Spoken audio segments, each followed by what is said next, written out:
Clasificación A. Apto para todo público.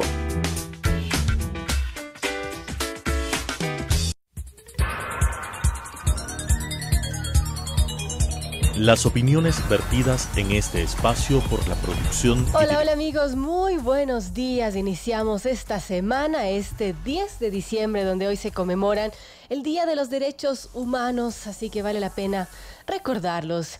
Y bueno, les damos la bienvenida en este programa completo. Yo soy Verónica Larra, estaré con ustedes hasta las 9 de la mañana. Hoy tendremos un programa con Nati Bonilla de la Organización Acción Ecológica sobre si el Yasuní está o no en peligro, bajo amenaza, con la designación del nuevo ministro del Ambiente, quien ha sido ampliamente cuestionado al haber pertenecido al sector petrolero. También estaremos conversando vía telefónica con la doctora Daniela Salazar, especialista en derechos humanos, sobre este Día de los Derechos Humanos y también un análisis frente a la posición presentada por las autoridades estatales del Ecuador ante la Comisión Interamericana de Derechos Humanos en el caso de los periodistas de Diario El Comercio sobre este tema. Recordemos, la Defensoría del Pueblo ha emitido un exhorto hacia el Estado ecuatoriano, un exhorto en donde dice estar preocupado por la posición del Estado. También estaremos conversando con el doctor Ramiro García, presidente del Colegio de Abogados de Pichincha, y pues sobre este impasse entre el Consejo de la Judicatura Transitoria y la Corte Nacional de Justicia. Ya les contaremos de qué se trata. También estaremos conversando con la doctora Lorena Freire, presidenta del directorio del COSEDE, sobre el trabajo de la corporación en la protección de los depósitos de la ciudadanía. Esto y más, así que quédense con nosotros hasta las 9 de la mañana. Quienes van a salir en auto, recordarles que en Quito rige el pico y placa para las placas terminadas en 1 y en 2. Ya lo saben, 1 y 2. Si tienen sugerencias, comentarios, son por supuesto bienvenidos. Los invitamos a seguir en nuestra cuenta de Twitter, @radiosucesosdc.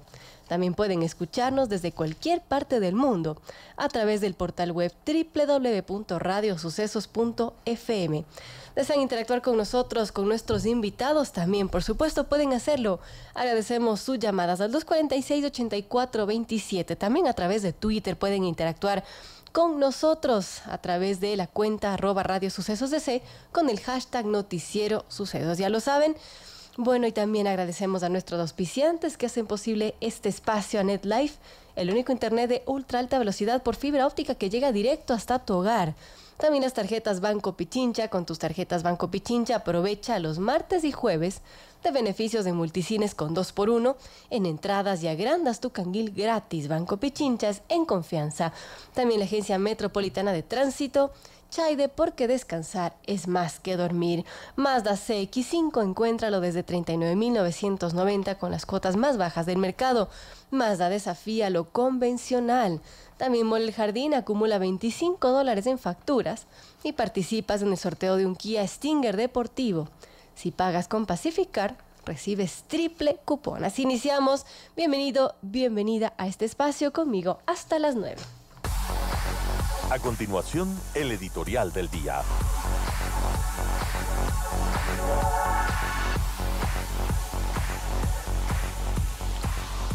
Las 7:05 ya damos paso al editorial de esta mañana. Se titula Diezmos, corrupción y cinismo.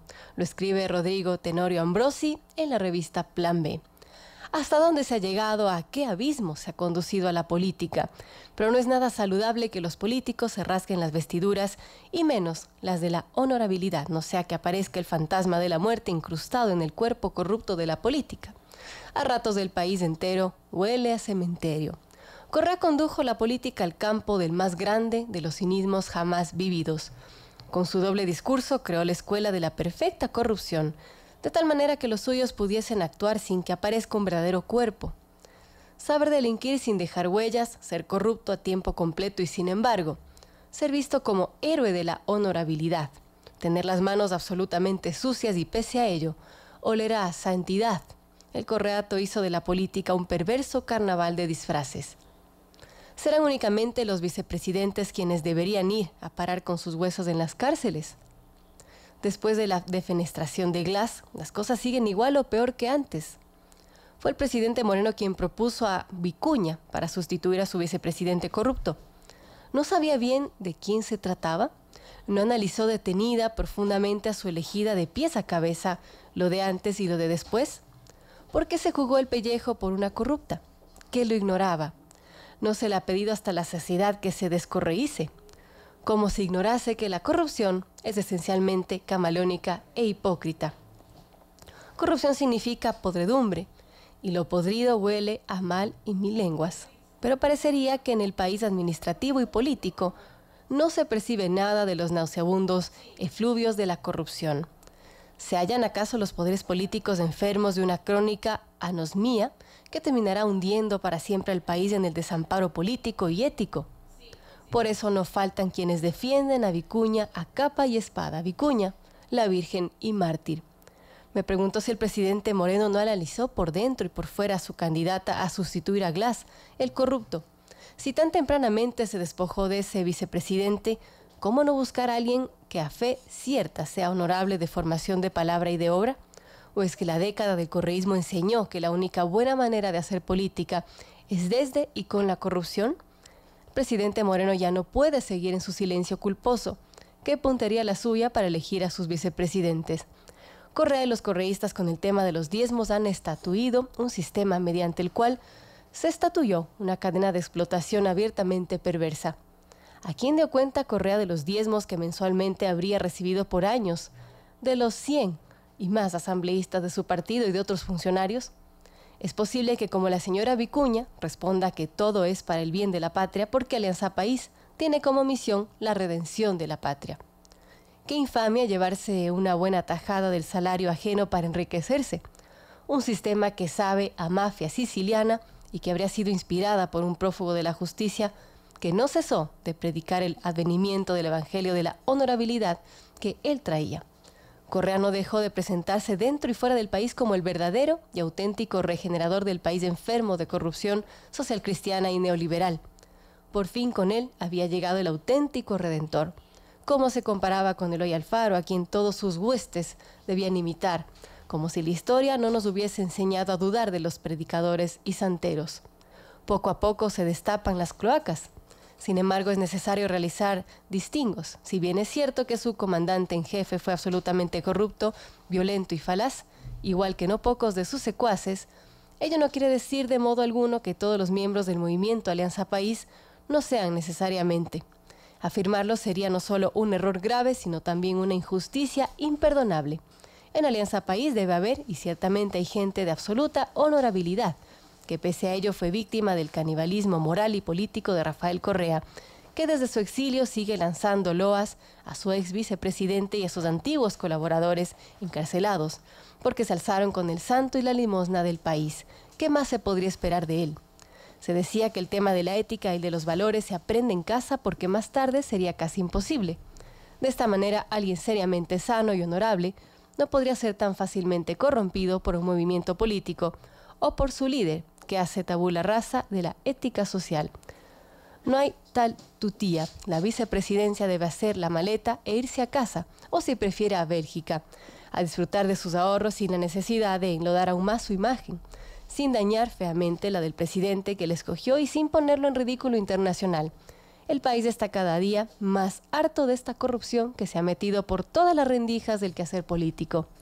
Parecería que la cirugía mayor ofrecida no ha sido nada más que eso, oferta vana. Presidente Moreno, todos los ciudadanos de bien estamos dispuestos a armar al quirófano que usted necesita. Por favor, no subestime el enojo y el escándalo nacional. Hemos presentado el editorial del día.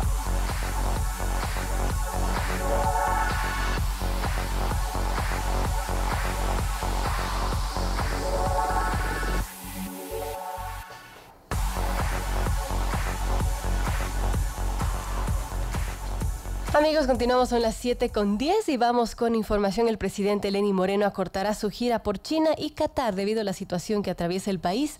Ahora estará en el exterior solo 10 días, así lo anunció. Esto se hizo en un comunicado. En un inicio se había hablado de que Lenín Moreno, además de China y Qatar, viajaría a España y regresaría al Ecuador el próximo 2 de enero. Es decir, debería ausentarse del país 25 días, pero a último momento ha decidido acortar este viaje hasta el lunes 17 de diciembre. En un comunicado divulgado este domingo por la Secretaría Nacional de Comunicación, se aclaró que debido al momento político por el que atraviesa el país y considerando que en los próximos días se prevé la designación de nuevo vicepresidente, el primer mandatario ha resuelto volver este próximo 17 de diciembre. Sin embargo, desde la Secretaría solo se divulgó la agenda presidencial que cumplirá en China, pero no se informaron las actividades que iba a cumplir en Qatar y en España, a donde viajaría a partir del 17 de diciembre, día que ahora retornará al Ecuador. Desde el viernes pasado, Moreno viajó al país asiático, esto para suscribir convenios bilaterales como para la cooperación de asistencia judicial en materia penal y de aviación civil, cooperación económica para el otorgamiento de recursos no reembolsables de China al Ecuador, entre otros temas. El gobernante no estará en el país para la designación del nuevo vicepresidente, pues la presidenta de la Asamblea, Elizabeth Cabezas, ya convocó para las 10 de la mañana de mañana, es decir, de mañana martes, al Pleno para someter a votación la terna en la que los candidatos son Otto Sonner-Hosner, Nancy Vasco de Maldonado y Agustín Albán.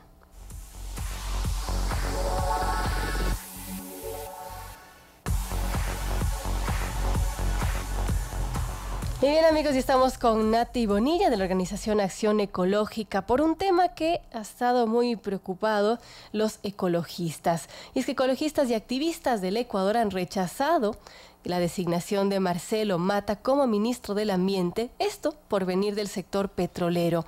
Mata fue posesionado el 3 de diciembre pasado como el nuevo ministro del Ambiente. Y recordemos un poco su hoja de vida. Entre el año 2010 y 2018 fue responsable de medio ambiente, seguridad, salud ocupacional y calidad de la empresa petrolera española Repsol. Esta es la primera empresa que explotó un bloque de crudo en el Parque Nacional Yasuní, uno de los lugares más biodiversos del planeta y que está en la Amazonía ecuatoriana. La activista Patricia Carrión ha mencionado a los medios de comunicación de la organización Caminantes que los dos ministros de Ambiente que predecedieron a Mata dejaron sus cargos por estar en contra justamente de autorizar la explotación del campo Ispingo, que forma parte del bloque petrolero 43, también conocido como el bloque ITT, por las siglas de sus tres campos de Ispingo, Tambococha y Tiputini, todos dentro del Parque Nacional Yasuní. Unos 500 científicos de diversas partes del mundo enviaron una carta al presidente Moreno, esto con copia a la presidencia de la Asamblea Nacional y a varias entidades del Estado, manifestando su preocupación por los planes del gobierno de empezar a explotar el bloque Ispingo, de acuerdo con la proforma presupuestaria de 2019 enviada al Parlamento. Y pues han mencionado así, sabemos que los ecosistemas del Yasuní son muy frágiles y pueden colapsar de manera irreversible ante las alteraciones directas e indirectas provocadas por la operación petrolera. Por ello entendemos que es fundamental limitar cualquier impacto en esta área por traer daños irreparables a todo el Yasuní. Al incrementar los impactos por explotación en esta área, indudablemente se hipotecará el futuro de la humanidad. Esto ha mencionado científicos. También la activista Manuela Pig ha asegurado que si se explota el campo Ispingo, el gobierno de Moreno cometería un genocidio contra los pueblos no contactados por la civilización que viven en aislamiento voluntario, como los Tagaeri y Taromenane, porque se invadiría sus territorios. Datos oficiales indican que está previsto que en Ispingo se perforen unos 205 pozos para empezar la producción en el segundo semestre del 2019, con 18,000 barriles diarios. ¿Qué podemos pensar con la designación de este nuevo ministro del Ambiente que viene del sector petrolero? Esto ha llamado mucho la atención. Gracias a Nati Bonilla por estar con nosotros desde la Organización Acción Ecológica. Nati, ¿qué dicen los ecologistas sobre esta designación? Buenos días, muchas gracias por la invitación. Bueno, mira, la verdad es que nosotros estamos muy preocupados por la designación de este ministro. Como lo acabas de nombrar tú, efectivamente viene del sector petrolero, ha estado alrededor de 8 años trabajando en la empresa Repsol y digamos que todavía estamos en el 2018, así que todavía nos falta saber siquiera la fecha del mes en el que dejó de trabajar para Repsol. O sea, es reciente, entonces sí nos preocupa muchísimo que alguien que ha venido de este sector venga entonces a ser ministro del Ambiente. Es decir, ¿quién realmente está cuidando por la naturaleza? Porque tenemos obviamente a Carlos Pérez, es ministro de Recursos No Renovables, que de alguna forma hace el trabajo que tiene que hacer en ese ministerio, pero necesita un contrapeso, se necesita un Ministerio del Ambiente seguro, bien posicionado, que sepa que su deber es proteger justamente a la naturaleza, que eso es lo que tiene que hacer. Sin embargo, ministro Mata realmente no nos da para nada la confianza de que va a hacer el trabajo que se espera con respecto a un ministro del ambiente, sobre todo en un área tan sensible como es el Yasuní. Ahora se dice que los dos ministros anteriores, el último, Humberto Cholango, se han negado a emitir este permiso ambiental justamente para la explotación de este bloque Ispingo. Ahora, pues con esta designación del nuevo ministro del Ambiente que viene del sector petrolero, se podría pensar mal y quizás pensar que justamente le ponen para que emita ese permiso. Efectivamente, es decir, dar la licencia para la explotación de Ispingo es extremadamente delicada. Es delicada porque este pozo, esta plataforma, está ubicada dentro de la zona de amortiguamiento del Parque Nacional Yasuní, en la zona de amortiguamiento de la zona intangible. Entonces, y es un lugar que se reconoce de influencia, de paso de los pueblos indígenas en aislamiento voluntario. Entonces, estamos hablando efectivamente de 10 plataformas, en cada plataforma 10 pozos, es decir, como 300 pozos. ¿Se imaginan 300 pozos perforados en esta zona hiper delicada? Y es por eso que los anteriores ministros obviamente no querían dar la licencia, por la fragilidad de los ecosistemas y además de eso por el peligro que se estaría poniendo a los pueblos aislados. Sin embargo, obviamente llega este ministro que, pues, por las señas que tenemos, por sus antecedentes, creemos lastimosamente que va a dar sin ningún problema la licencia. Tenemos que recordar que en el 2013 ocurrió una masacre en las inmediaciones del bloque operado por la Repsol. Tenemos que recordar que en el 2013, en el bloque 16 operado por la Repsol, ocurrió la muerte de los ancianos Ompure y Buganey a manos de los indígenas aislados. Y que en el 2013 el ministro Mata estaba como responsable de seguridad dentro de la Repsol, de seguridad ambiental y social dentro de la Repsol. Es decir, que él era quien estaba encargado justamente de vigilar de parte de la Repsol ese territorio y poderlo reportar en caso de incidentes tan graves como los que sucedieron. O sea, tendríamos que, quizás el ministro Mata nos podría decir cuál fue su papel dentro de la Repsol en el 2013, cuando ocurrieron esos tristes incidentes. Ahora quizás no faltó por parte de ellos hacer algo para evitar esa tragedia que ocurrió. Efectivamente, es decir, ya nos denunció la Fundación La Vaca todo lo que se sabía que estaba ocurriendo en las inmediaciones del bloque 16 previo a que ocurriera la masacre. Es decir, todo mundo sabía en ese entonces, y eso es lo que nos cuenta el padre Cabo de Villa en su libro, una muerte, una masacre, bueno, el exterminio de los pueblos ocultos, en estos libros que ha producido la Fundación La Vaca con Cabo de Villa. Entonces ya nos cuentan que en el 2013 todo el mundo sabía lo que estaba sucediendo, que se estaban ingresando armas, que se estaban ingresando municiones y que nadie hizo nada por detenerlo. Eso ya está escrito. Entonces tendríamos que preguntarle a la Repsol y en este caso al encargado de la seguridad social y ambiental qué se hizo o si no se hizo nada para evitar que ocurra esta masacre. Ahora que es ministro este señor Mata y que viene de Repsol, como mencionábamos, que ha trabajado muchos años, ¿qué podrían decirle ustedes como organizaciones ecológicas que defienden la naturaleza, también la vida de los pueblos en aislamiento voluntario? ¿Qué le dirían al ministro, tomando en cuenta que el otro ministro de Energía y Recursos Naturales No Renovables, Carlos Pérez, ya ha mencionado su intención de explotar el bloque ITT, de sacar unos 18,000 barriles de crudo del campo Ispingo? Yo creo que ahora la petición es realmente hacia el señor presidente Lenín Moreno. Finalmente, él es quien elige los ministros. Decirle que somos los ecologistas, que somos los ambientalistas, que somos realmente todo el movimiento ecologista y ambientalista del Ecuador, quienes estamos rechazando la designación del ministro Mata. Que escuche las voces de las mujeres amazónicas que estuvieron en marzo hablando con él, que escuche las voces de las mujeres amazónicas que estuvieron en noviembre hablando con el ministro Carlos Pérez, que escuche las voces de la ciudadanía, que estamos ahora en un nuevo momento de defensa del medio ambiente y que decirle al ministro Mata que dimita, porque no lo consideramos adecuado para este puesto, y al señor Lenín Moreno, que es nuestro presidente, que por favor designe a un ministro del ambiente que sea realmente responsable y que sea encargado de la vigilancia de nuestra naturaleza, de nuestro patrimonio natural, que es lo que tenemos, que es lo que queremos además para las futuras generaciones, que es de lo que dependemos para sobrevivir en el futuro. Ahora, hasta el momento no se ha firmado licencias para explotar Ispingo y el nuevo ministro del Ambiente ha mencionado en un programa radial que abre las puertas para dialogar con grupos ambientalistas. ¿Cómo ve esta apertura que ha dado el ministro tras justamente estos cuestionamientos? A ver, hemos establecido algunos diálogos anteriormente, lastimosamente no fueron a ninguna parte. O sea, nosotros queremos diálogos que sean efectivos, que lleven a compromisos que se cumplan. O sea, no queremos estar sentados en un diálogo donde nadie se escucha y donde que no llevan a ninguna parte y que realmente tienen el propósito de desmovilizar. ¿Sí?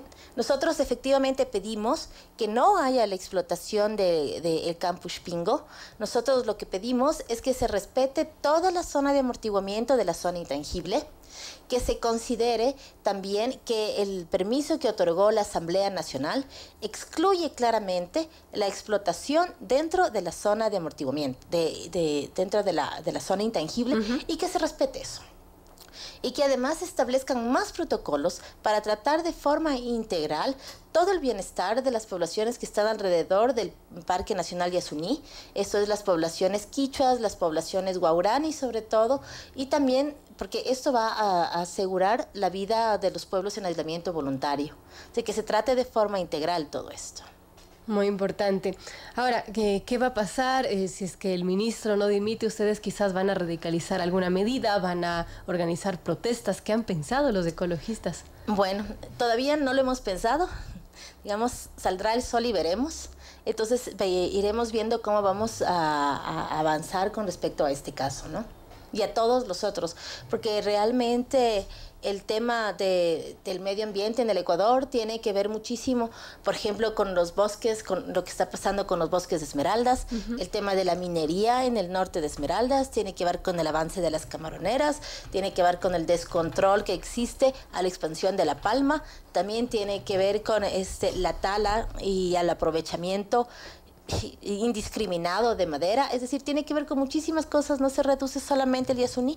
Entonces este es un tema muy complejo. Ahí está el tema de la minería a gran escala. Además, también. Entonces es un tema muy, muy, muy complejo en el que tendremos que trabajar.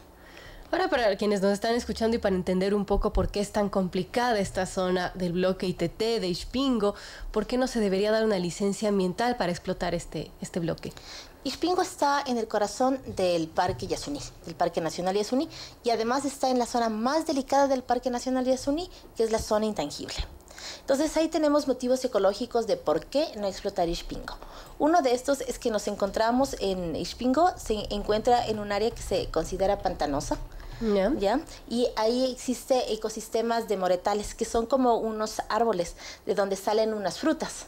Entonces, estas frutas obviamente atraen muchísimo a los animales y atraen también muchísimos para ser cosechadas a los pueblos indígenas aislados, que además no solamente se benefician de las frutas, sino que también se benefician de poder cazar a los animales que se alimentan de estas frutas. Entonces, si bien como un lugar de residencia, pues tiene que ser un poco difícil encontrar un lugar apropiado de residencia para los pueblos aislados, pero sí es un lugar de provisionamiento de alimento. Sí, es un lugar de todas formas muy valioso. Y lo que sucede es que es muy probable cuando se hace explotación petrolera, los accidentes ocurren y es algo que es inevitable. Entonces, imagínese usted qué puede ocurrir con uno de esos accidentes en una zona de moretales, en una zona pantanosa. O sea, la expansión que sería del crudo, de las aguas de formación, en esta área tan extremadamente delicada. Entonces ya tenemos un primer impacto que sería fuertísimo, que sería este tema, ¿no? El de la fragilidad ecológica del Yasuní. Además está el tema que obviamente se pensaría en construir carreteras.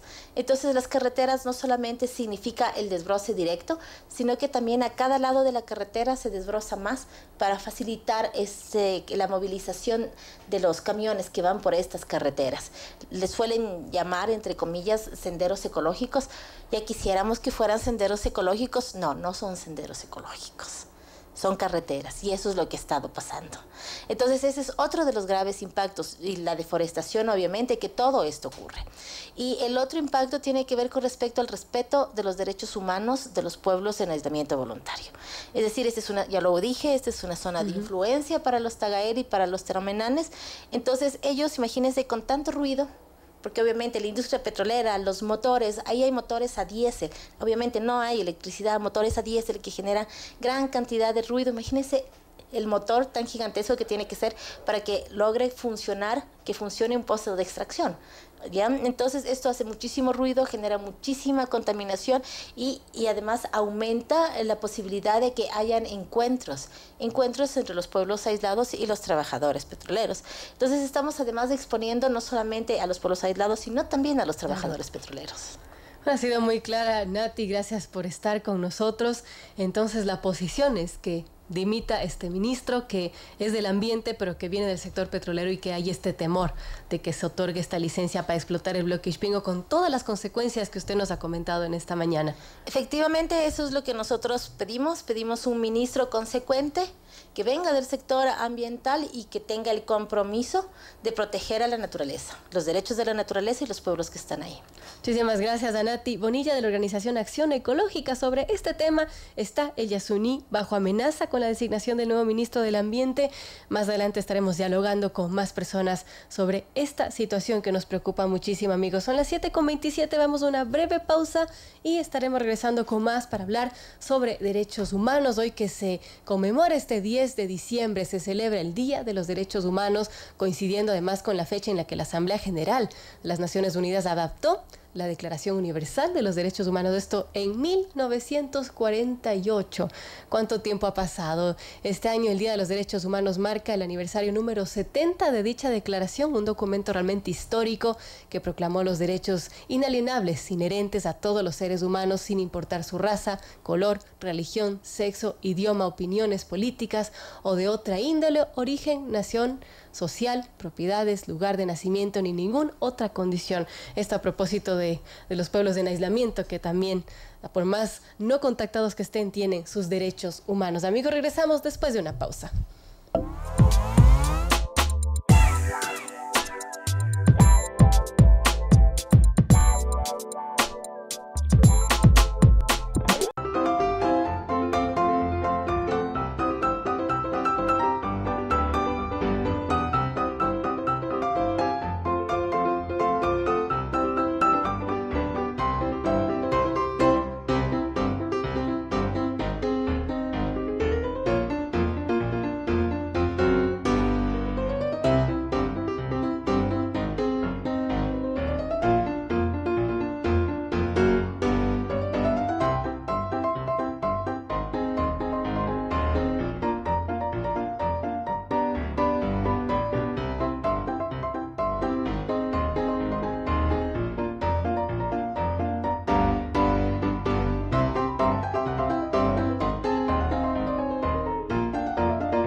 ¿Puedes decir cuál de estos niños no nació libre? ¿Puedes decir cuál de estos niños no nació con igualdad? ¿Puedes decir cuál de estos niños no merece ser tratado con dignidad?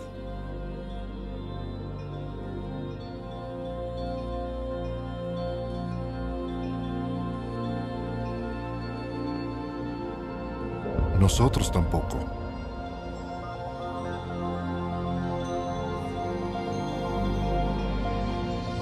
Derecho humano número 1. Todos hemos nacido libres e iguales. ¿Qué son los derechos humanos? Infórmate en Jóvenes. Amigos, estamos de regreso a las 7:32. Tengo un mensaje de la cooperativa 29 de octubre. La 29 son alas que transforman vidas. Crédito para microempresarios, para vivienda, viajes, salud y compra de vehículo. Además, cuenta de ahorros, inversiones, tarjeta de débito, servicio médico y esequial, seguro de vida, transferencias en línea y mucho más. La 29 son alas que transforman vidas.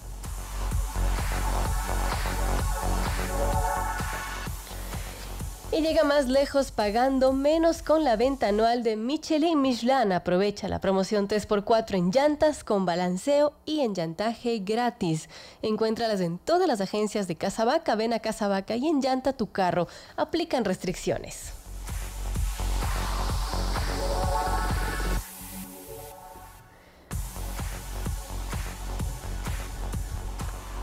Y bueno, como mencionaba hace un momento, hoy 10 de diciembre se celebran los 70 años de la Declaratoria Universal de los Derechos Humanos, pero su aplicación es una tarea difícil de cumplir por los estados. Por ejemplo, en Ecuador, y según relata Diario El Comercio, Juliana Campoverde no ha vuelto a casa desde hace 6 años. Su caso ha tenido 11 fiscales. Los familiares piden que cambie esa inestabilidad. Sus derechos están en juego. La declaratoria contiene 30 artículos y la firmó en 1948 la Asamblea General de las Naciones Unidas.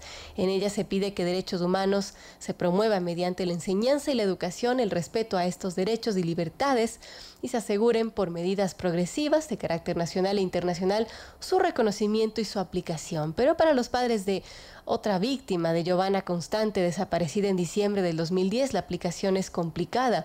Desde la desaparición de 16 fiscales han conocido el expediente del caso de su hija, y así se podría citar cientos de casos. En abril, Human Rights Watch ha mencionado que altos funcionarios del gobierno de Rafael Correa y del Consejo de la Judicatura de ese entonces interfirieron en la resolución de casos de interés político para el gobierno, así como en el nombramiento y la destitución de jueces. Solo por el 30S están señalados 155 jueces, 65 fiscales, porque supuestamente no actuaron bajo normas legales. Así pues, la situación de los derechos humanos en el Ecuador todavía es un tema pendiente. Y bueno, ahora vamos con otra noticia. Es que la Defensoría del Pueblo del Ecuador expresó ayer en un comunicado su preocupación por la posición del Estado ecuatoriano ante la Comisión Interamericana de Derechos Humanos, la CIDH, esto en relación a la investigación del secuestro y asesinato del equipo periodístico de Diario El Comercio. Justamente en un comunicado difundido ayer, la institución manifestó su inquietud ante la postura presentada por el Ecuador en la audiencia que se desarrolló en Washington sobre las medidas cautelares que se emitieron como consecuencia del secuestro de Efraín Segarra, Paul Rivas y también Javier Ortega, miembros del equipo de Diario El Comercio, y la implementación del mecanismo del equipo de seguimiento especial. Ecuador y Colombia dijeron el jueves 6 de diciembre su versión de los hechos ocurridos en marzo y abril de este año, cuando los integrantes del equipo periodístico fueron secuestrados y asesinados por una disidencia de las FARC, autodenominada Frente Oliver Sinesterra. La Comisión Interamericana fue involucrada en este caso por los familiares, esto ante la falta de respuestas de ambos países sobre la investigación del secuestro. Ecuador insistió en que tanto el secuestro como el asesinato se produjeron en territorio colombiano, mientras que Colombia defendió que el secuestro fue en el lado ecuatoriano de la frontera. Al respecto, la Defensoría del Pueblo apuntó que si bien el Estado ecuatoriano fue quien ante los lamentables sucesos ocurridos con el equipo periodístico solicitó la intervención de la CIDH y la creación del equipo de seguimiento especial, por otro lado afirma que le llama la atención las aseveraciones expresadas por el Procurador General en las que indicó que el Estado ecuatoriano no aceptaría que se realice un peritaje en la zona de frontera, pues, según se dijo, no se ajustaría al mandato del ESE y no formaría parte del plan de trabajo original. También censura que el funcionario solicitara la conclusión de las labores del equipo especializado y la entrega del informe final y que se levanten las medidas cautelares emitidas por la CIDH. En el escrito, firmado ayer por la defensora del pueblo encargada Gina Benavides, se solicitó que se permita la realización de todas las actividades previstas por el equipo de seguimiento especial, que se considere también la ampliación del tiempo previsto de operación y se revise la decisión de solicitar el levantamiento y archivo de las medidas cautelares. También ha pedido que continúen las investigaciones de los hechos sucedidos en la frontera norte del Ecuador con Colombia a fin de identificar y sancionar a los responsables y reparar a los familiares de manera íntegra. Así pues, conversamos y hemos invitado vía telefónica a la doctora Daniela Salazar, especialista en derechos humanos, sobre este tema frente a la posición presentada por las autoridades estatales del Ecuador ante la CIDH en el caso de los periodistas del comercio, un tema que ha llamado mucho la atención y que ha ocasionado la ira, el rechazo de los familiares quienes estuvieron en Washington y también emitieron un comunicado donde rechazan pues esta posición del Estado. Gracias, doctora Daniela Salazar, por estar con nosotros, bienvenida. Y bueno, antes de entrar en materia, quisiera que nos dé un mensaje por esta conmemoración de los 70 años de la Declaratoria Universal de los Derechos Humanos. La escuchamos. Muy buenos días, Verónica, y un saludo a toda tu audiencia. Gracias por este espacio. Hoy que se celebran los 70 años de la Declaración Universal, creo que sería un buen momento para quizás releer este documento tan importante que fue realmente un logro, un hito en la historia, poner de acuerdo a todos los países en este listado simbólico de derechos que todos tenemos, pero sobre todo es un buen momento para recordar que todos podemos ser defensores. No hace falta ser abogado, no hace falta tener ninguna profesión ni trabajar en una ONG. Todos desde nuestros espacios, en nuestras casas, con nuestros amigos, en nuestras clases, podemos hacer la diferencia si es que alzamos la voz cada vez que alguien de alguna forma ejerce algún tipo de violencia, incluso verbal, cada vez que alguien discrimina, cada vez que alguien falta el respeto o es intolerante contra los demás, porque los derechos humanos donde importan es ahí, en la casa de cada persona.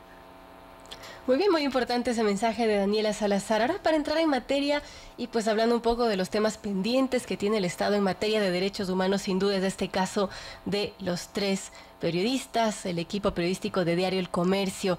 Y pues al respecto, ayer se conoció una postura de parte de la Defensoría del Pueblo. También se emitieron comunicados de parte de las familias en rechazo de la posición del Estado, que no entienden pues por qué dijeron lo que dijeron en la audiencia en Washington. Y estaremos mañana conversando con Ricardo Rivas a su regreso desde Washington, pero quisiéramos la opinión de una experta. Usted ha mencionado en Twitter que la actuación del Estado ha estado dirigida a dejar estos hechos en la impunidad.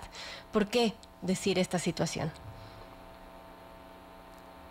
Bueno, la verdad es que la posición del Estado ante la Comisión Interamericana de Derechos Humanos fue una afrenta a las víctimas y me uno a la indignación que siente la Defensora del Pueblo y que sienten todos los que vieron esa audiencia frente a la posición que presentó el Estado. Y como decía, realmente demuestra que el Estado no está buscando la verdad de los hechos. No sé qué esconden, pero claramente no está interesado en lo que todo el resto del Estado está interesado, en alcanzar la verdad. El procurador parecería que no está interesado en eso. El procurador lo que demostró fue una falta de colaboración, no solo con la Comisión Interamericana de Derechos Humanos, sino una verdadera falta de voluntad por hallar la verdad sobre lo ocurrido, por investigar y sancionar a los responsables de estos hechos. Lo que llama la atención porque el procurador del Estado además tiene una trayectoria muy vasta y muy sólida en derechos humanos. Entonces, él sabe perfectamente que las obligaciones del Estado no se agotan con esa obligación de respetar. No estamos diciendo que el Estado los mató, no estamos diciendo que el Estado los secuestró, pero sí el Estado tiene que hacer muchísimo más y se tiene que investigar no solo las personas responsables de ese secuestro y de ese asesinato, se tiene que investigar todo, se tiene que investigar qué pudo hacer el Estado y qué debió hacer el Estado para prevenir ese riesgo. Se tiene que investigar qué hizo el Estado durante el manejo de la crisis y si durante el manejo de la crisis tuvo la oportunidad de evitar que esas 3 personas secuestradas sean finalmente asesinadas.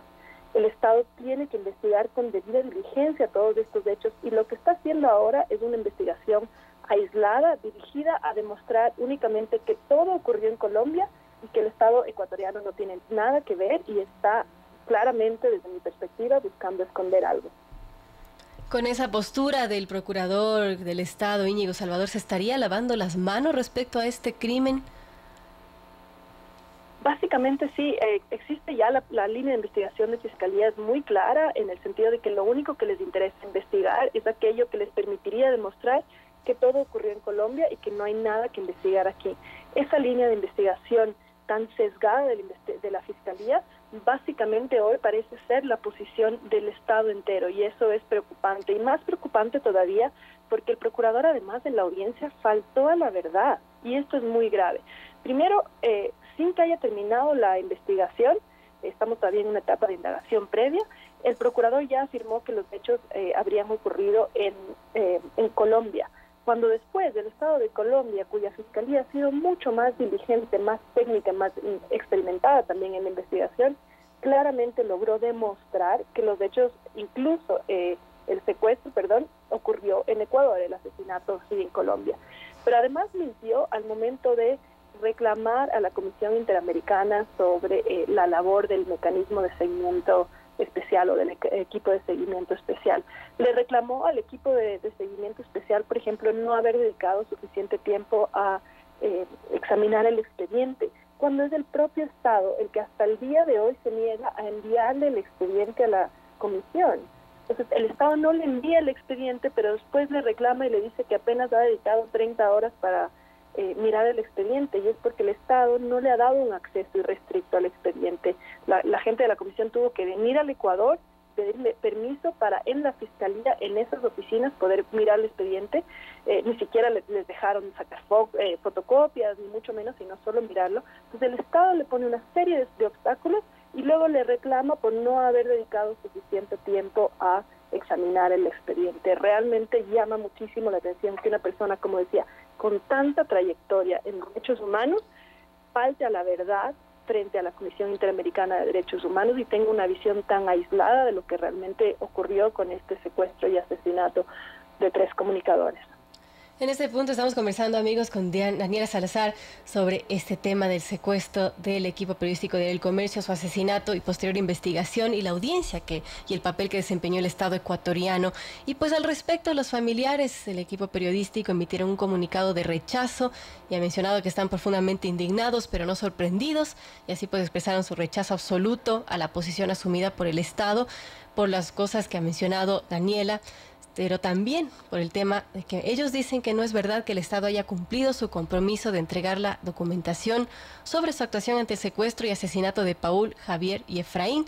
Dicen ellos decenas de hojas con condolencias, partes incompletos de información desarticulada que no facilita una completa investigación. Cuando vino el equipo de seguimiento especial al Ecuador también pues se mencionó esto, que no estaban facilitándose los expedientes. ¿Y cómo entenderlo, Daniela, desde la posición del Estado, si es que ellos dieron la apertura a la Comisión Interamericana, vino incluso el relator, vino este equipo de seguimiento especial en 2 ocasiones, y al parecer había esta apertura, pero que no ha pasado desde el discurso de la retórica, porque en el momento de los hechos no se han dado estas facilidades? ¿Cómo entenderlo? Este tipo de mecanismos del equipo de seguimiento especial no es el momento o no es el espacio para que se determine la responsabilidad internacional del Estado, ni mucho menos. Es una especie de guía en la investigación, es un coadyuvante para que las cosas se hagan con criterios de derechos humanos y con respeto a los estándares de debida diligencia en la investigación. Y lo que ha sucedido es que el Estado no ha querido investigar, no tiene voluntad de investigar, y cada vez que el mecanismo está a punto de visitar Ecuador, recién ahí se apuran con un montón de diligencias que los familiares de las víctimas solicitan de manera incansable, la Fiscalía les niega o simplemente no realiza de manera oportuna esas diligencias, y cada vez que viene el mecanismo, entonces sí, a la Fiscalía no le toca otra que apurarse un poquito para demostrar que algo ha hecho. Claramente algo está escondiendo el Estado, porque lo que no le gusta es esa presión del mecanismo internacional que empieza a generar que en algo se mueva la investigación. El Estado está muy equivocado en eso, el Estado debería aceptar esa guía, porque como decía hace un momento, la obligación del Estado no se agota con no matar o no secuestrar periodistas. El Estado está obligado a prevenir que a ellos los maten, está obligado también a adoptar medidas de prevención durante la crisis, pero está sobre todo obligado a investigar de manera diligente este grave suceso.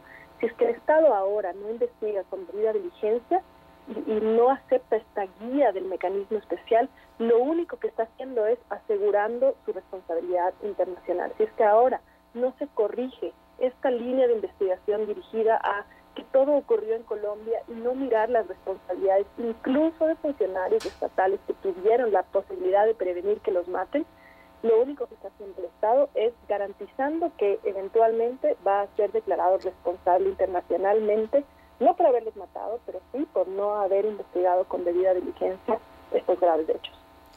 Así es, y sobre estos hechos también ha llamado la atención de las familias, de esta negativa, la resistencia de abrir nuevas líneas de investigación, pero también por qué esta prisa por recibir un informe del equipo de seguimiento especial y retirar las medidas cautelares que están a favor de las víctimas. En principio, el acuerdo estuvo con una línea de tiempo y habían diligencias que debían cumplirse por parte del mecanismo hasta diciembre. Ahora bien, el mecanismo tuvo primero una demora para realmente instalarse, por la demora en recibir los fondos y demás, pero además lo que realmente ha demorado la actividad del mecanismo especial de seguimiento es justamente el hecho de que el Estado no ha colaborado de manera irrestricta con la Comisión como se comprometió. Entonces, si es que no le da la información a la Comisión, obviamente la Comisión tampoco puede emitir su informe, o ese informe no va a tener el valor que debe tener como una verdadera guía en la investigación.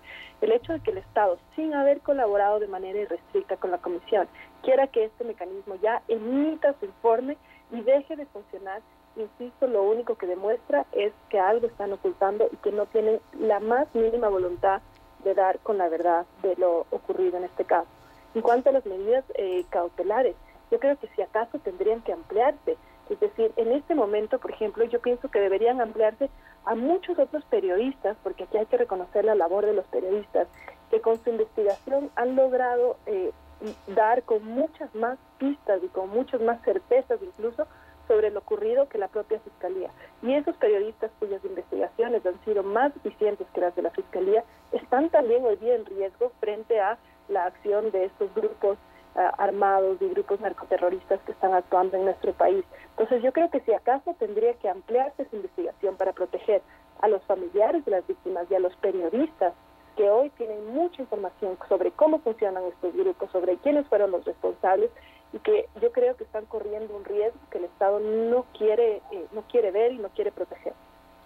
Ahora, al respecto, amigos, estamos conversando con la doctora Daniela Salazar, especialista en Derechos Humanos, catedrática universitaria. Pues, ¿cuáles potestades tiene la Comisión Interamericana de Derechos Humanos y el equipo de seguimiento especial para exigir justamente al Estado a que cumpla con lo que se comprometió? El Estado debe cumplir de buena fe con los acuerdos que celebra a nivel internacional. Nadie le impuso al Estado ni ratificar la Convención Americana, ni ser parte de la OEA, ni tampoco firmar este acuerdo a través del cual se comprometió a colaborar con el mecanismo de seguimiento especial. Es decir, eso fue algo voluntario del Estado, y un Estado que voluntariamente solicita, porque el Estado solicitó que este equipo de seguimiento especial apoye al Estado durante las investigaciones por este grave hecho que no es inédito en Ecuador.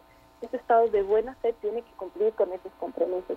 Si no lo hace, no es que haya una sanción directa o inmediata, pero si no lo hace, seguramente estará arriesgando su responsabilidad internacional después por no haber cumplido su obligación de investigar diligentemente estos hechos. Bien, ahora cambiando un poco de tema, Daniela, y a propósito de la conmemoración de los 70 años de la Declaratoria Universal de los Derechos Humanos en el mundo, ¿cómo ve la salud de los derechos humanos en el Ecuador? Usted que ha estado pues durante años siguiendo la situación de los derechos humanos en el país. Yo creo que en Ecuador, sin duda, estamos mucho mejor que hace un año y medio con el gobierno anterior. En todos los gobiernos hay desafíos, en todos los gobiernos hay un camino grande por recorrer, y más bien es un problema cuando los gobiernos no son capaces de identificar esos desafíos y esos pasos que todavía deben dar para cumplir con sus obligaciones en materia de derechos humanos.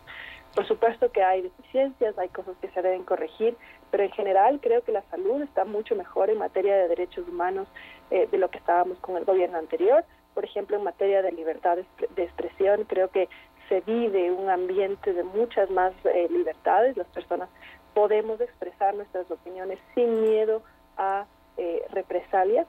Por supuesto, nunca es absoluto. Ha habido casos por ahí que son realmente graves y que nos siguen conmocionando, pero en general se siente un ambiente de muchísima mayor libertad, y esto hay que reconocerlo. Ojalá el Estado no pase lo mismo que ha pasado con otros gobiernos, que cuando empieza el gobierno se vive un ambiente de mayor libertad, hay incluso más apertura para la crítica a nivel interno y a nivel interno, porque les gusta la crítica cuando esa crítica sobre todo se refiere a los hechos de gobiernos anteriores. Y una vez que las organizaciones de derechos humanos nacionales e internacionales empiezan a criticar al gobierno por sus propios actos, ahí es cuando suelen cerrarse a la crítica, ser intolerantes y empezar a sancionar o de alguna forma a reprimir a las organizaciones de derechos humanos, a los defensores, incluso a los organismos internacionales. Esperemos que eso no pase. Hasta ahora el gobierno de Lenín Moreno ha sido abierto a la crítica, ha recibido incluso la visita de varios relatores internacionales que venían una década pidiendo visitar, como son los relatores para la libertad de expresión o la relatora sobre pueblos indígenas. Esperamos que esta apertura continúe y que no sea que cuando estos relatores emitan sus informes respecto de la visita y llamen también la atención del gobierno actual sobre los pasos a seguir y el camino que debe seguir para corregir en materia de derechos humanos, se empiecen a cerrar. Muy importante. Ahora, pues, si bien es cierto que han venido dos relatores, sobre todo de libertad de expresión, han constatado que hay una apertura, que hay una mejora, también hay temas pendientes, por ejemplo, esta impunidad que existe en torno a los delitos sexuales, a los delitos contra la mujer. ¿Qué podríamos pensar sobre este tema pendiente que tiene el país y el mundo? Por supuesto que es un tema muy grave tanto en Ecuador como en todo el mundo. La violencia sexual y la violencia no solo sexual, sino en todos los ámbitos, la violencia psicológica, la violencia obstétrica, todas las formas de violencia que sufrimos las mujeres, que están ahí en todas partes, que hay muchas personas que además no la quieren ver, no la quieren aceptar, piensan que las mujeres simplemente nos victimizamos y no se dan cuenta de todas las formas de violencia que pasamos todos los días, cada vez que salimos a las calles, todos los lugares donde ni siquiera podemos salir tranquilas por miedo a lo que nos puedan decir, a lo que nos pueda pasar, a no regresar vivas a nuestras casas.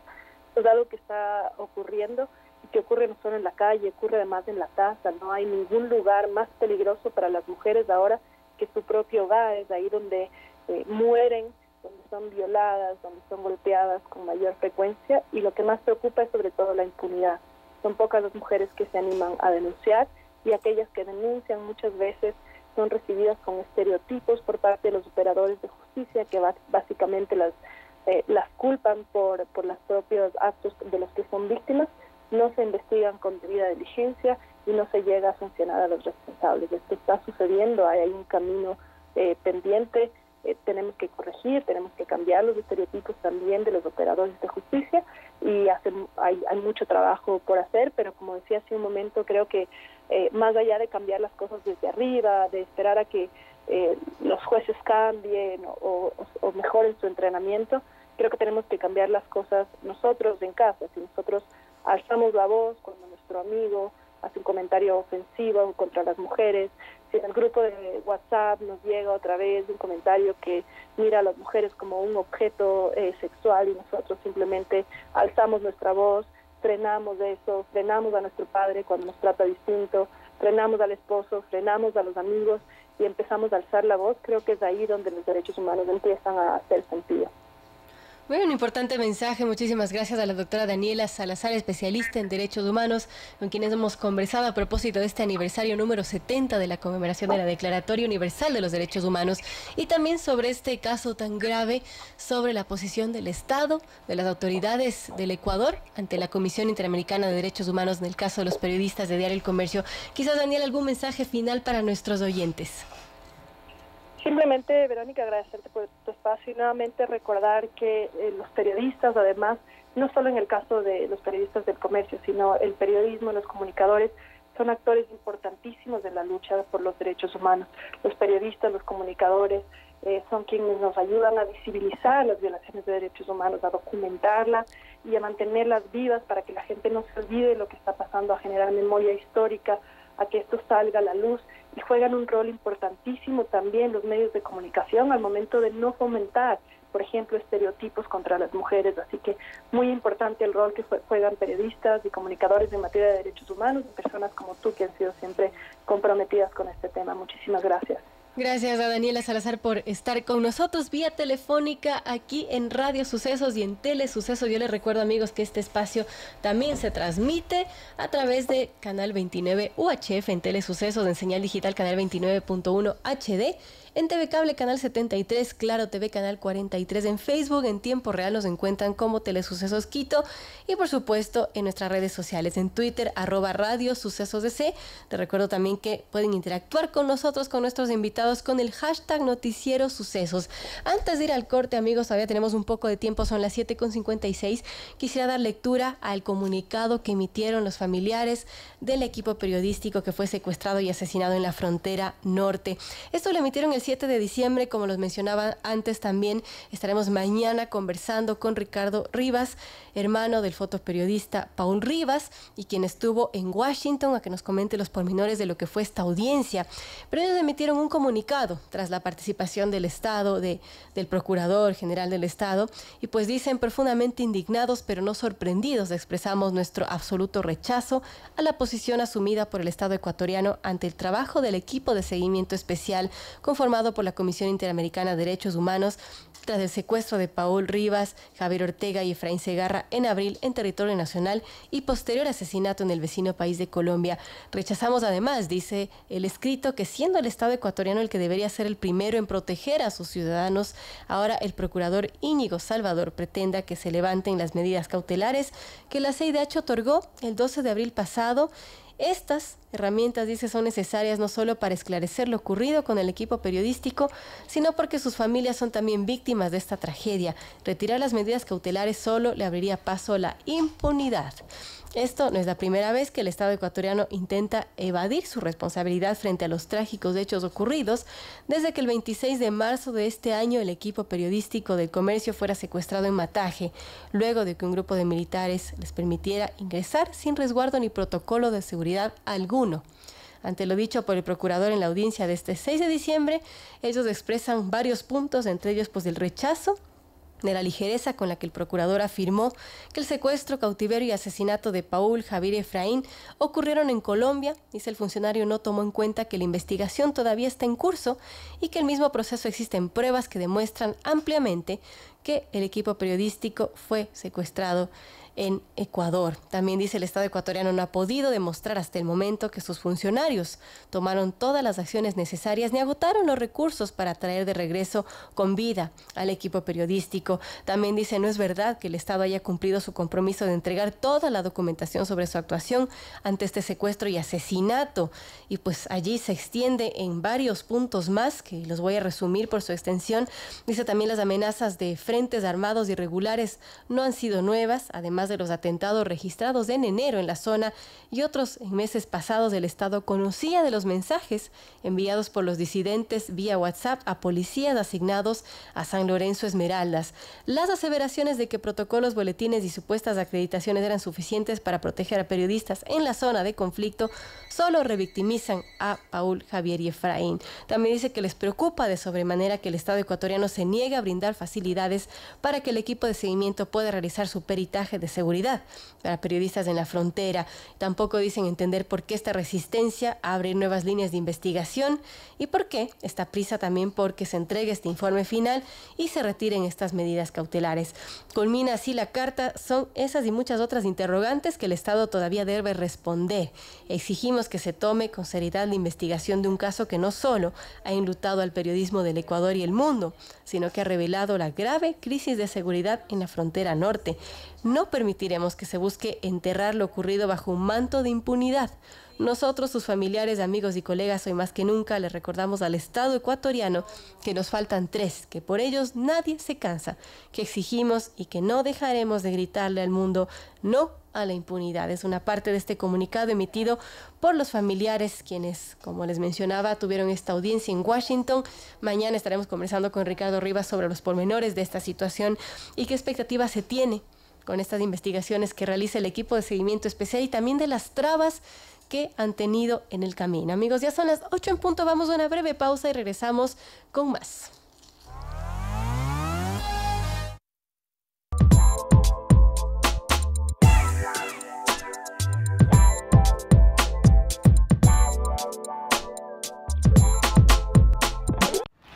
José. Esteban. Aarón, ven aquí. Ese de ahí.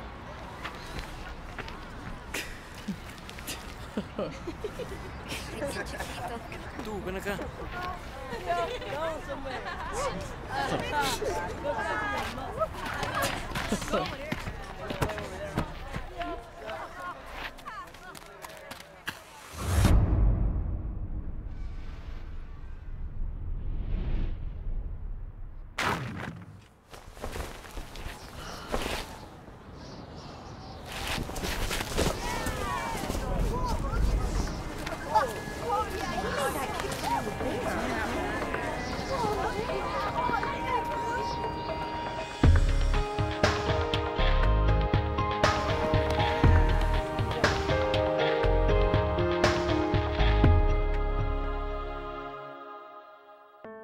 Te dio la bienvenida al nacer. Estuvo ahí con tus primeros pasos.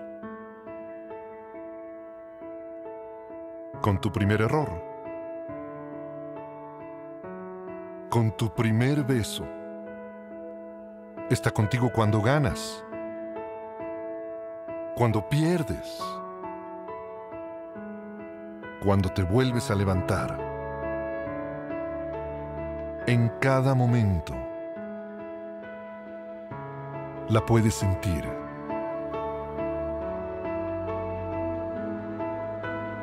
La vida. Derecho humano número 3. El derecho a la vida.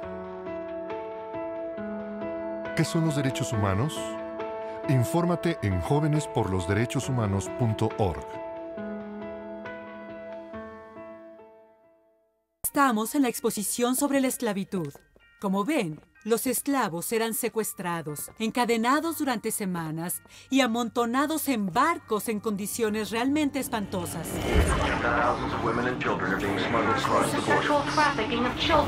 Como lo pueden ver, eran tratados como animales y trabajaban todo el día sin recibir paga.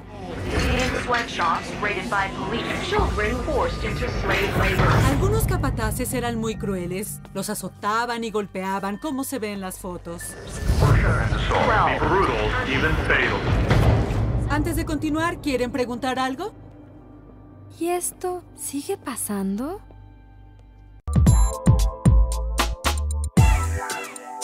Amigos, estamos de regreso a las 8:04 de la mañana. Damos lectura a las redes sociales. La AMT Quito informa accidente de tránsito sobre la avenida Mariana de Jesús y Jorge Juan en estos momentos. Obstaculiza el carril derecho en sentido oriente-occidente. Personal operativo y de salud colaboran ya en el lugar.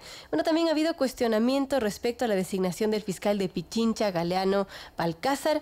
Esta es cuestionada por la vocal de la Judicatura, Angélica Porras. Ella ha pedido reconsiderar su nombramiento, pues ocupó el puesto número 50 entre los postulantes para el cargo. Balcázar también ha sido criticado por su rol en el 30S. Esto lo escribe Arturo Torres desde su cuenta de Twitter.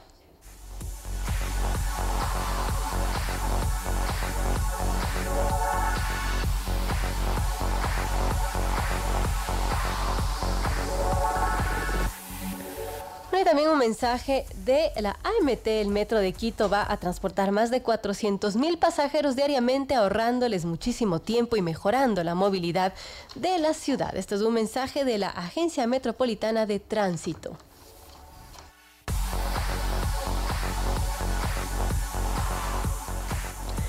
Y esta Navidad un Kia Stinger puede ser tuyo y Mall El Jardín lo hace posible. ¿Cómo puedes participar? Acumulando $25 en facturas. Si pagas con Pacífica recibes un triple cupón. Es una promoción válida del 15 de noviembre al 6 de enero del 2019. El sorteo será el próximo 7 de enero del 2019.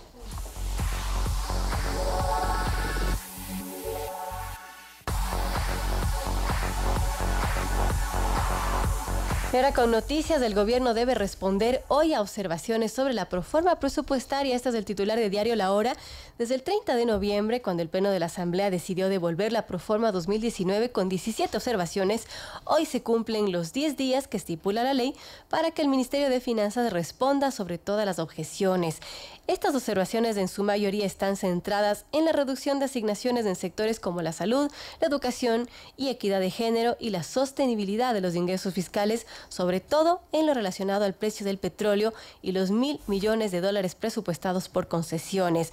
Richard Martínez, ministro de Economía y Finanzas, ha manifestado que casi todos los pedidos de la Asamblea van en la línea de aumentar el gasto, pero sin propuestas alternativas para que, por otro lado, se aumenten los ingresos. Sin embargo, ha recalcado que se respetará el acuerdo con las universidades para mantener sus presupuestos en los mismos montos que este año, pero en el resto advirtió que se harán los ajustes necesarios que la ley permita técnica y legalmente. Luego de recibir la propuesta del Ejecutivo, la Asamblea tiene 10 días más para ratificarse en sus observaciones en un solo debate con los 2/3 de sus integrantes, o de lo contrario, entrará en vigencia la proforma enviada en segunda instancia. Así que todos pendientes sobre lo que suceda con la proforma presupuestaria del próximo año.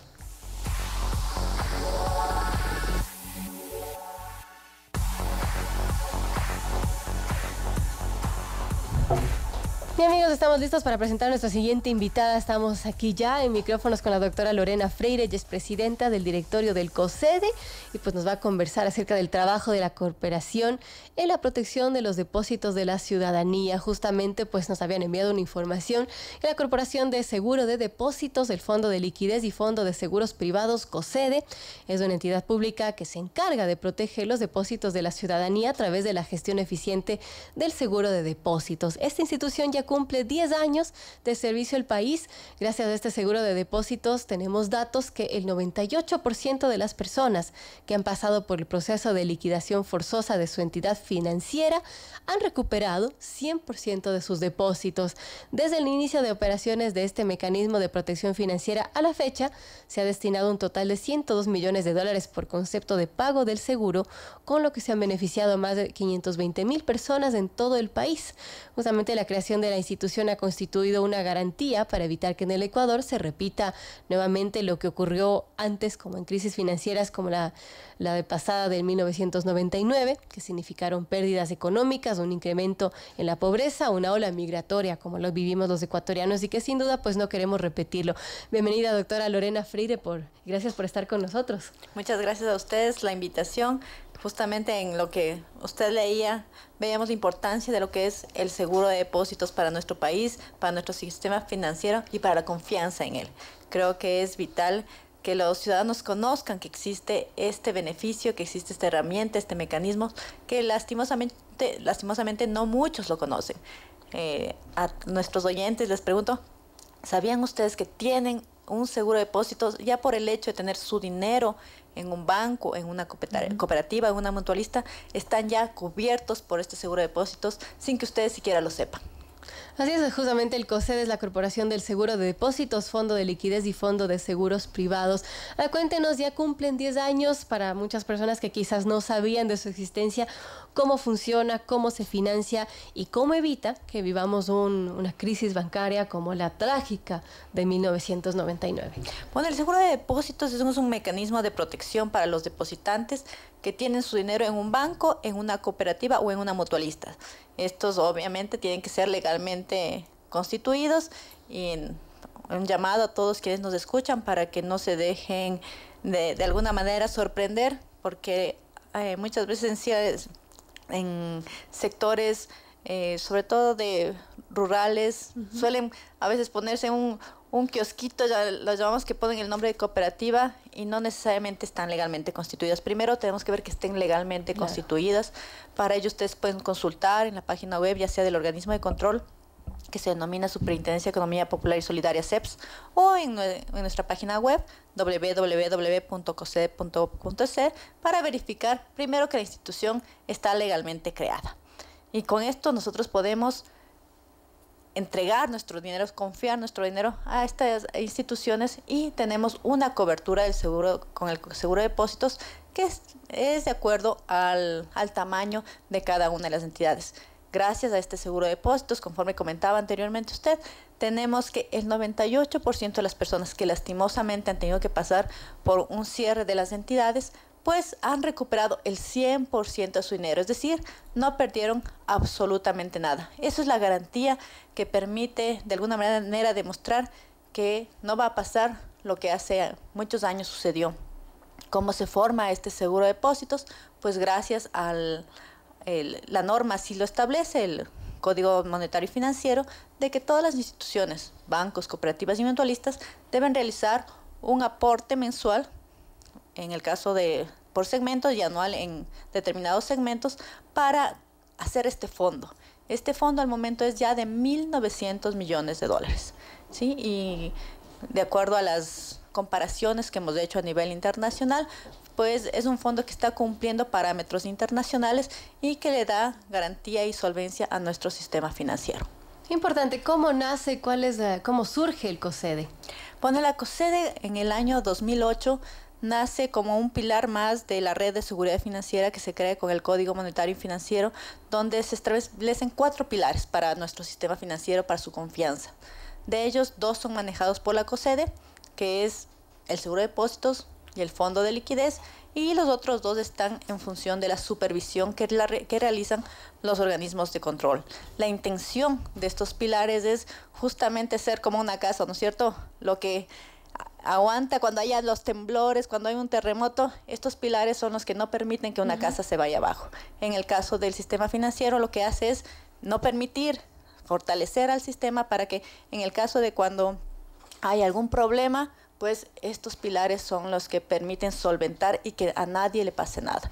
Y esto es lo que ha permitido todos estos 10 años, donde que más de 500,000 personas, y si me permite inclusive yo diría que más, porque esas 500,000 personas son representantes de hogares, que si vemos cuántas personas tenemos por hogar, son realmente más de 2 millones de personas, si hacemos un promedio de personas por hogar, las que realmente se han beneficiado de este seguro de depósitos, que no ha permitido que estas personas pierdan su dinero, que han recuperado su dinero. Eso es muy importante que los ciudadanos conozcan, que ustedes ya por el hecho de haber confiado sus ahorros en el sistema financiero, y es importante que ustedes conozcan que es en el sistema financiero.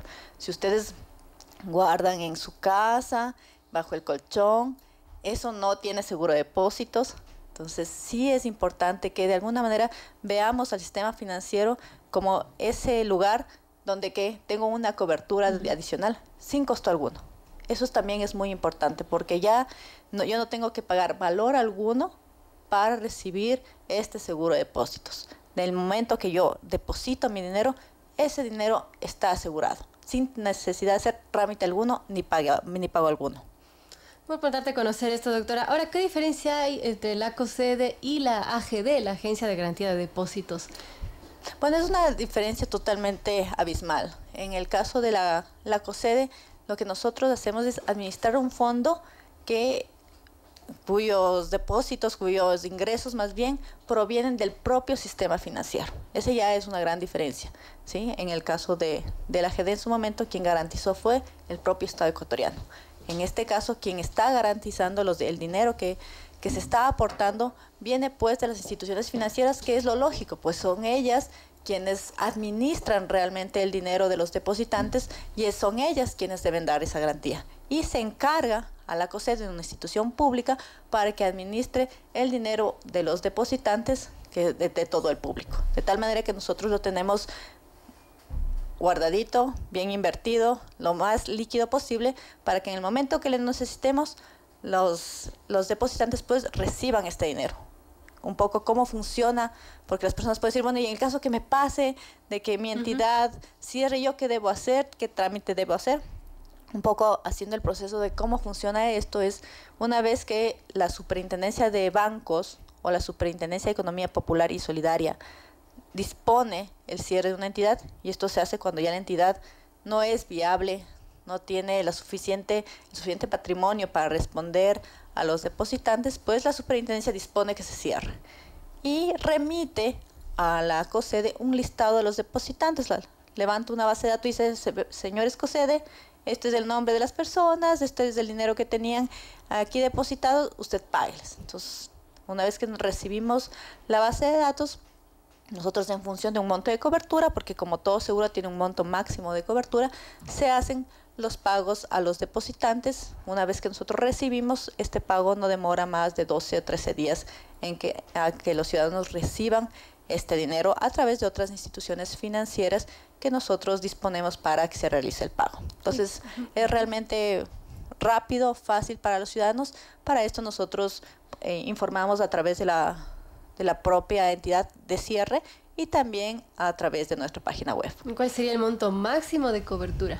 En el caso de bancos y cooperativas del segmento 1, que son las más grandes, son $32,000. En el caso de cooperativas del segmento 2, son $11,290. Segmentos 3 son $5,000 y segmentos 4 y $5,000.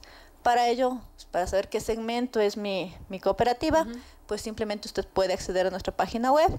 En la opción Pago de Seguro de Depósitos, ingresa el nombre de la entidad y se le va a desplegar la información de qué segmento pertenece y cuál es el monto de cobertura. Con estos montos de cobertura que acabo de mencionar, las personas reciben el 98% de su dinero. O sea, más bien, el 98% de las personas reciben el 100% de su dinero. Entonces vemos que son unas coberturas adecuadas e inclusive comparando con nuestros vecinos Colombia y Perú, tenemos una cobertura mucho mayor. Ahora, estos montos se refiere a cuentas de ahorros. ¿Qué pasa con las inversiones? Excelente pregunta. Es importante que estos montos son por persona, entidad y entidad bancaria. Por ejemplo, si usted tiene en una entidad bancaria, una entidad financiera más bien, una cuenta de ahorros, tiene también una cuenta corriente y también tiene una inversión, lo que hace es sumar esos montos y ese es el valor cubierto. Digamos que usted tiene en la cuenta de ahorros 10,000, en la cuenta corriente 2,000, 12,000 y en una inversión 10,000. En total tiene 22,000. Esos 22,000 están cubiertos para esa persona. Bien, muy importante. Estamos conversando con la doctora Lorena Freire, presidenta del directorio del COSEDE, y pues sobre estos 10 años que cumple esta entidad pública que garantiza pues nuestros depósitos, que garantiza el seguro de depósitos, fondo de liquidez y fondo de seguros privados. Sobre estos 10 años, ¿cómo evalúan estos 10 años y cómo se proyectan en los próximos 10 años? Bueno, yo creo que la evaluación es totalmente positiva.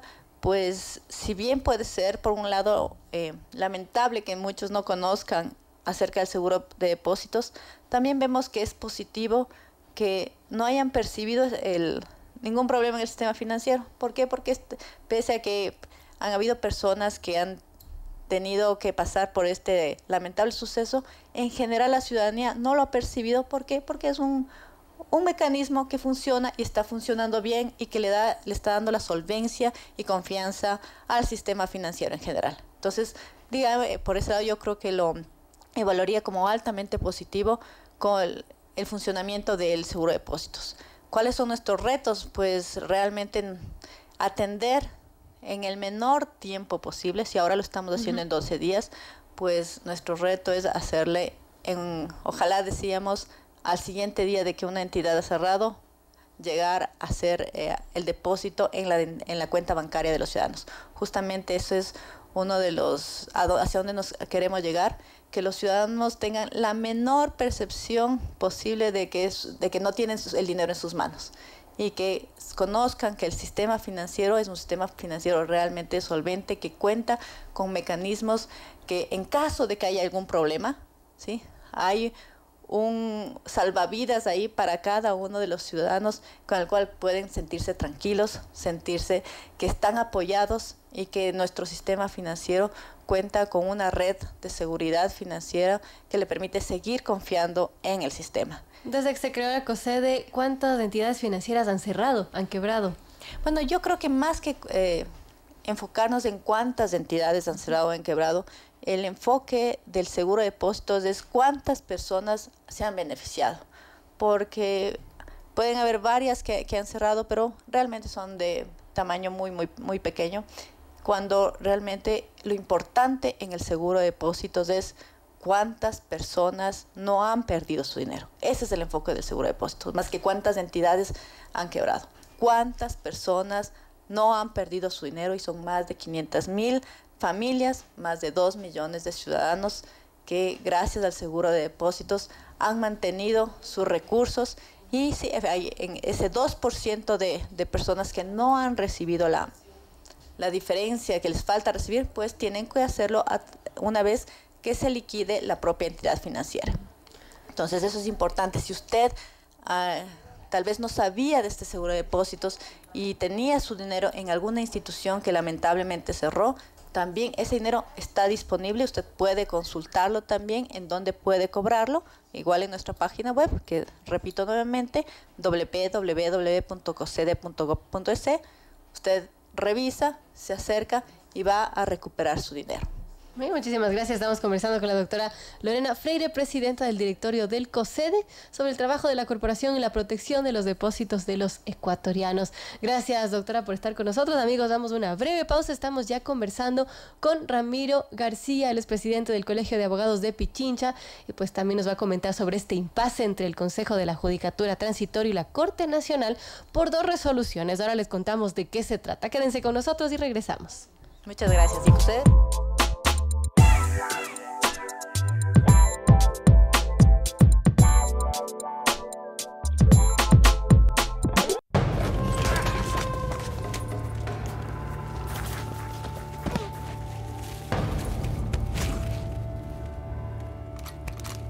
Oliver James.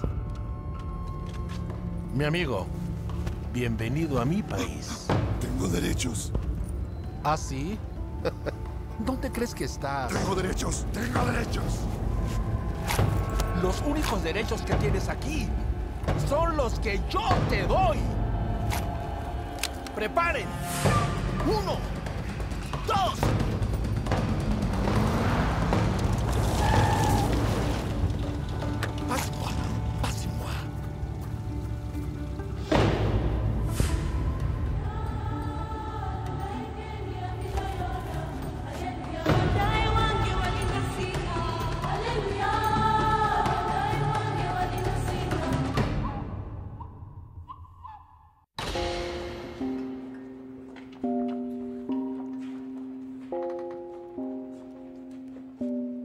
Diferentes palabras describen diferentes personas.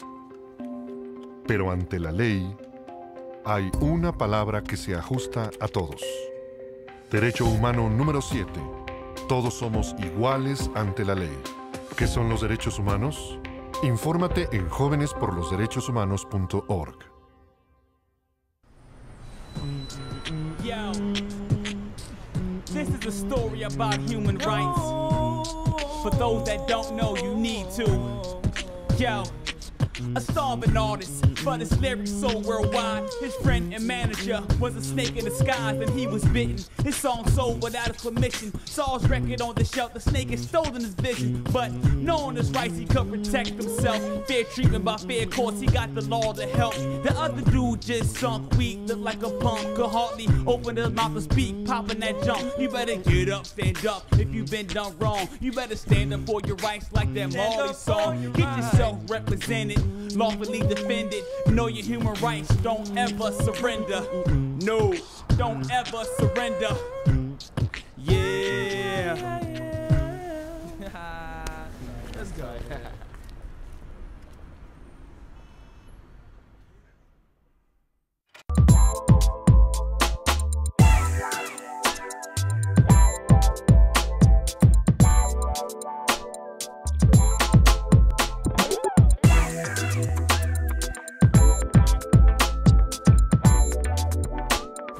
Estamos de nuevo al aire a las 8:24. En esta Navidad un Kia Stinger puede ser tuyo y Muere el Jardín lo hace posible.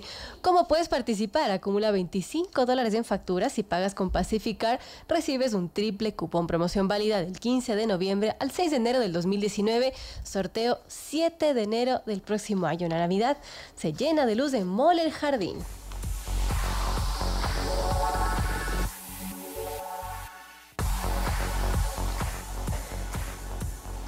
Y también el Metro de Quito va a transportar a más de 400,000 pasajeros diariamente, ahorrándoles muchísimo tiempo y mejorando la movilidad de la ciudad. Este es un mensaje de la Agencia Metropolitana de Tránsito, la AMT.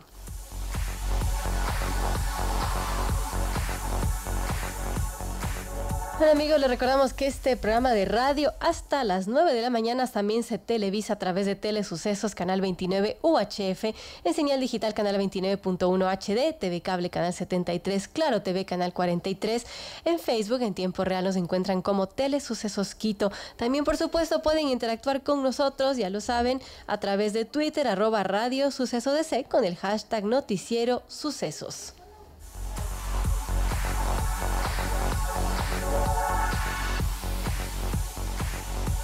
Bueno, estamos ya con nuestro invitado, el doctor Ramiro García, presidente del Colegio de Abogados de Pichincha, y pues le hemos invitado para conversar acerca de un impasse que ha habido entre la Corte Nacional y la Judicatura. Dos resoluciones causan un impasse entre estas dos entidades, la Corte Nacional de Justicia y la Judicatura. Las autoridades de la Judicatura suscribieron dos memorandos de entendimiento con ONU Mujeres y UNICEF a favor de las mujeres y los niños. Y bueno, al respecto hay novedades. Se emitió la semana pasada las resoluciones 109 y 110. En la primera se resuelve declarar como prioridad la atención, investigación, sustanciación y resolución de las infracciones de violencia contra las mujeres y femicidios que ingresan a la función judicial. A través de la segunda se emite una disposición a las juezas, jueces, fiscales, defensores públicos a nivel nacional. Esta consiste en que el cumplimiento a la consulta popular del 4 de febrero del 2018 y con base en el principio de interés superior del niño y continúen las acciones investigativas relativas a delitos sexuales cometidos en contra de niños y adolescentes en cualquier tiempo.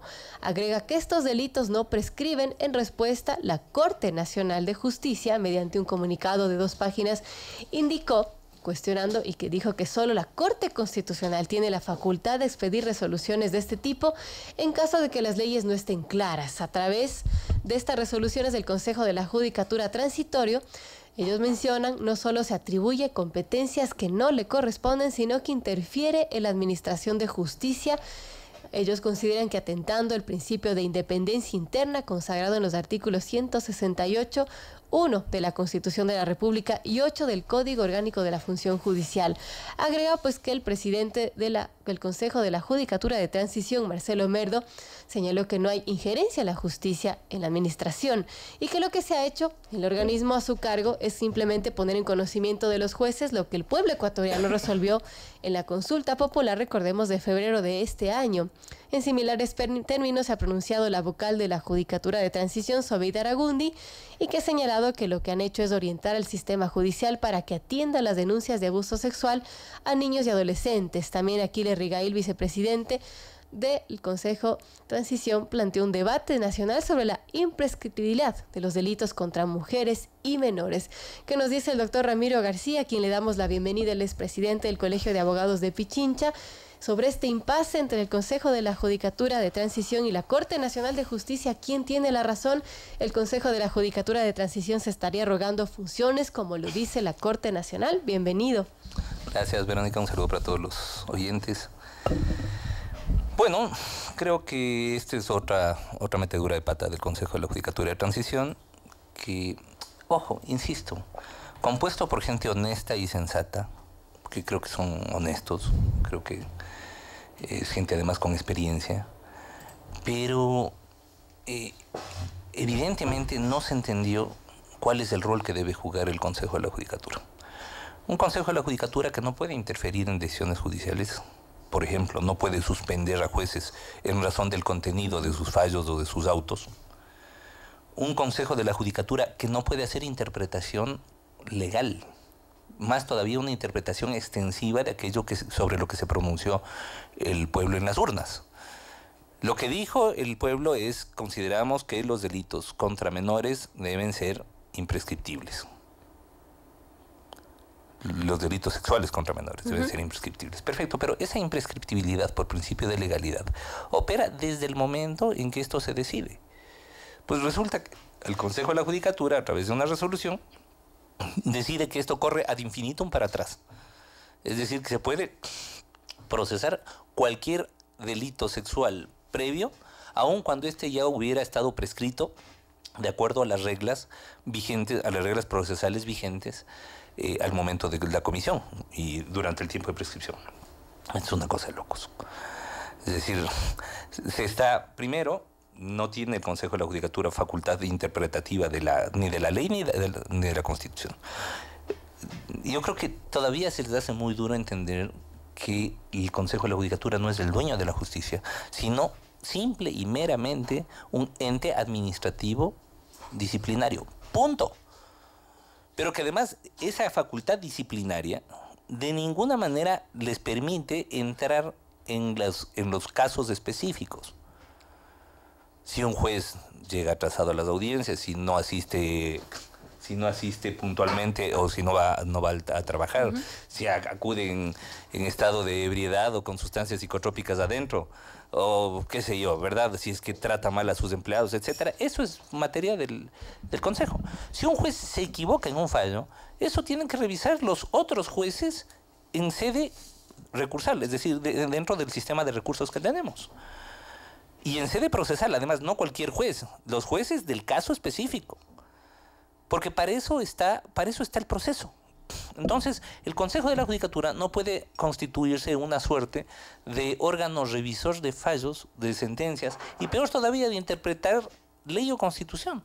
En este caso, le está dando al pronunciamiento popular un efecto totalmente extensivo. Pronunciamiento popular que ya de por sí es cuestionable. Es decir, resulta que un tocamiento indebido a un menor es imprescriptible, un asesinato no. Es decir, si yo al menor le corto la cabeza, eso prescribe. Pero si le agarro debajo de sus partes íntimas, debajo de su ropa interior, eso es imprescriptible. Entonces, ya el pronunciamiento tuvo mucho de populista en su momento. Se está utilizando de manera reiterada por los diferentes gobiernos a lo penal como una especie de gancho, ¿verdad? Populismo penal puro para inducir la votación de la gente. Y esto, por supuesto, tergiversa. Y en su momento lo hizo Correa. O sea, recordemos que se tipificaron vía consulta popular como delitos la no afiliación al IES, por ejemplo. En otra consulta popular se comió el carácter excepcional de la prisión preventiva que ahora tanto invocan cuando se la aplican a él. Entonces, igual, lo mismo pasa con Moreno. Entonces a Moreno se le ocurrió, al equipo de Moreno, que el gancho penal que había que ponerle ahí era este tema de la imprescriptibilidad de los delitos sexuales contra menores, porque además en ese momento estaba el boom de los temas del cura Cordero y otros tantos. Entonces, bueno, ¿qué pasa en esto? Que el Consejo de la Judicatura, en lugar de restringir este contenido que ya de por sí es lesivo, lo amplía indebidamente. Y en esto hay que darle la razón a la Corte Nacional. Ahora, ¿qué consecuencias tienen y qué alcance tendrían estas dos resoluciones emitidas por el Consejo de la Judicatura de Transición, considerando lo que dice la Corte Nacional, que no se están arrogando funciones que eso no le competiría? Totalmente. Yo creo que en este caso no hay ninguna consecuencia porque el Consejo de la Judicatura, al haber emitido una resolución para la cual no tiene potestad, pues es como una resolución no escrita. Lo grave sería que el Consejo de la Judicatura empiece a sancionar a los jueces por no acatar esa resolución, que eso sí sería como para destituir no a los jueces, sino al Consejo de la Judicatura. ¿Y eso podría darse en un eventual momento? No creo que lleguen a eso, insisto. Yo creo que a ratos hay como un exceso de iniciativa en el Consejo de la Judicatura de Transición. Se les ocurre cada cosa. Como cuando en su momento se les ocurrió el Código de Conducta para los abogados, por ejemplo, ¿no? Que nos prohibía, entre otras cosas, hasta tener contacto sexual con los clientes. ¿Se me entiende? Entonces uno dice, bueno, ¿de dónde es que se les ocurre? Es decir, quieren hacer cosas, pero ese voluntarismo, esa necesidad de hacer algo y de justificar el poco tiempo que les queda, porque además yo entiendo que de aquí hasta fin de año ya tenemos nuevo Consejo de la Judicatura, es decir, estamos hablando de 15 días laborables. Ese voluntarismo, ese afán por hacer algo, a veces les hace caer en errores, ¿no? Entonces tienen...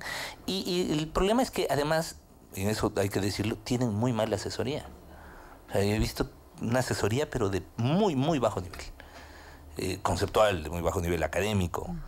Y esto hace pues que cualquier idea que en su momento puede, dicha mal y rápido y al aire puede sonar interesante, pues al rato de plasmar las cosas se les convierte en un problema a ellos mismos. O sea, el código de conducta de los abogados tuvieron que bajárselo en menos de un día.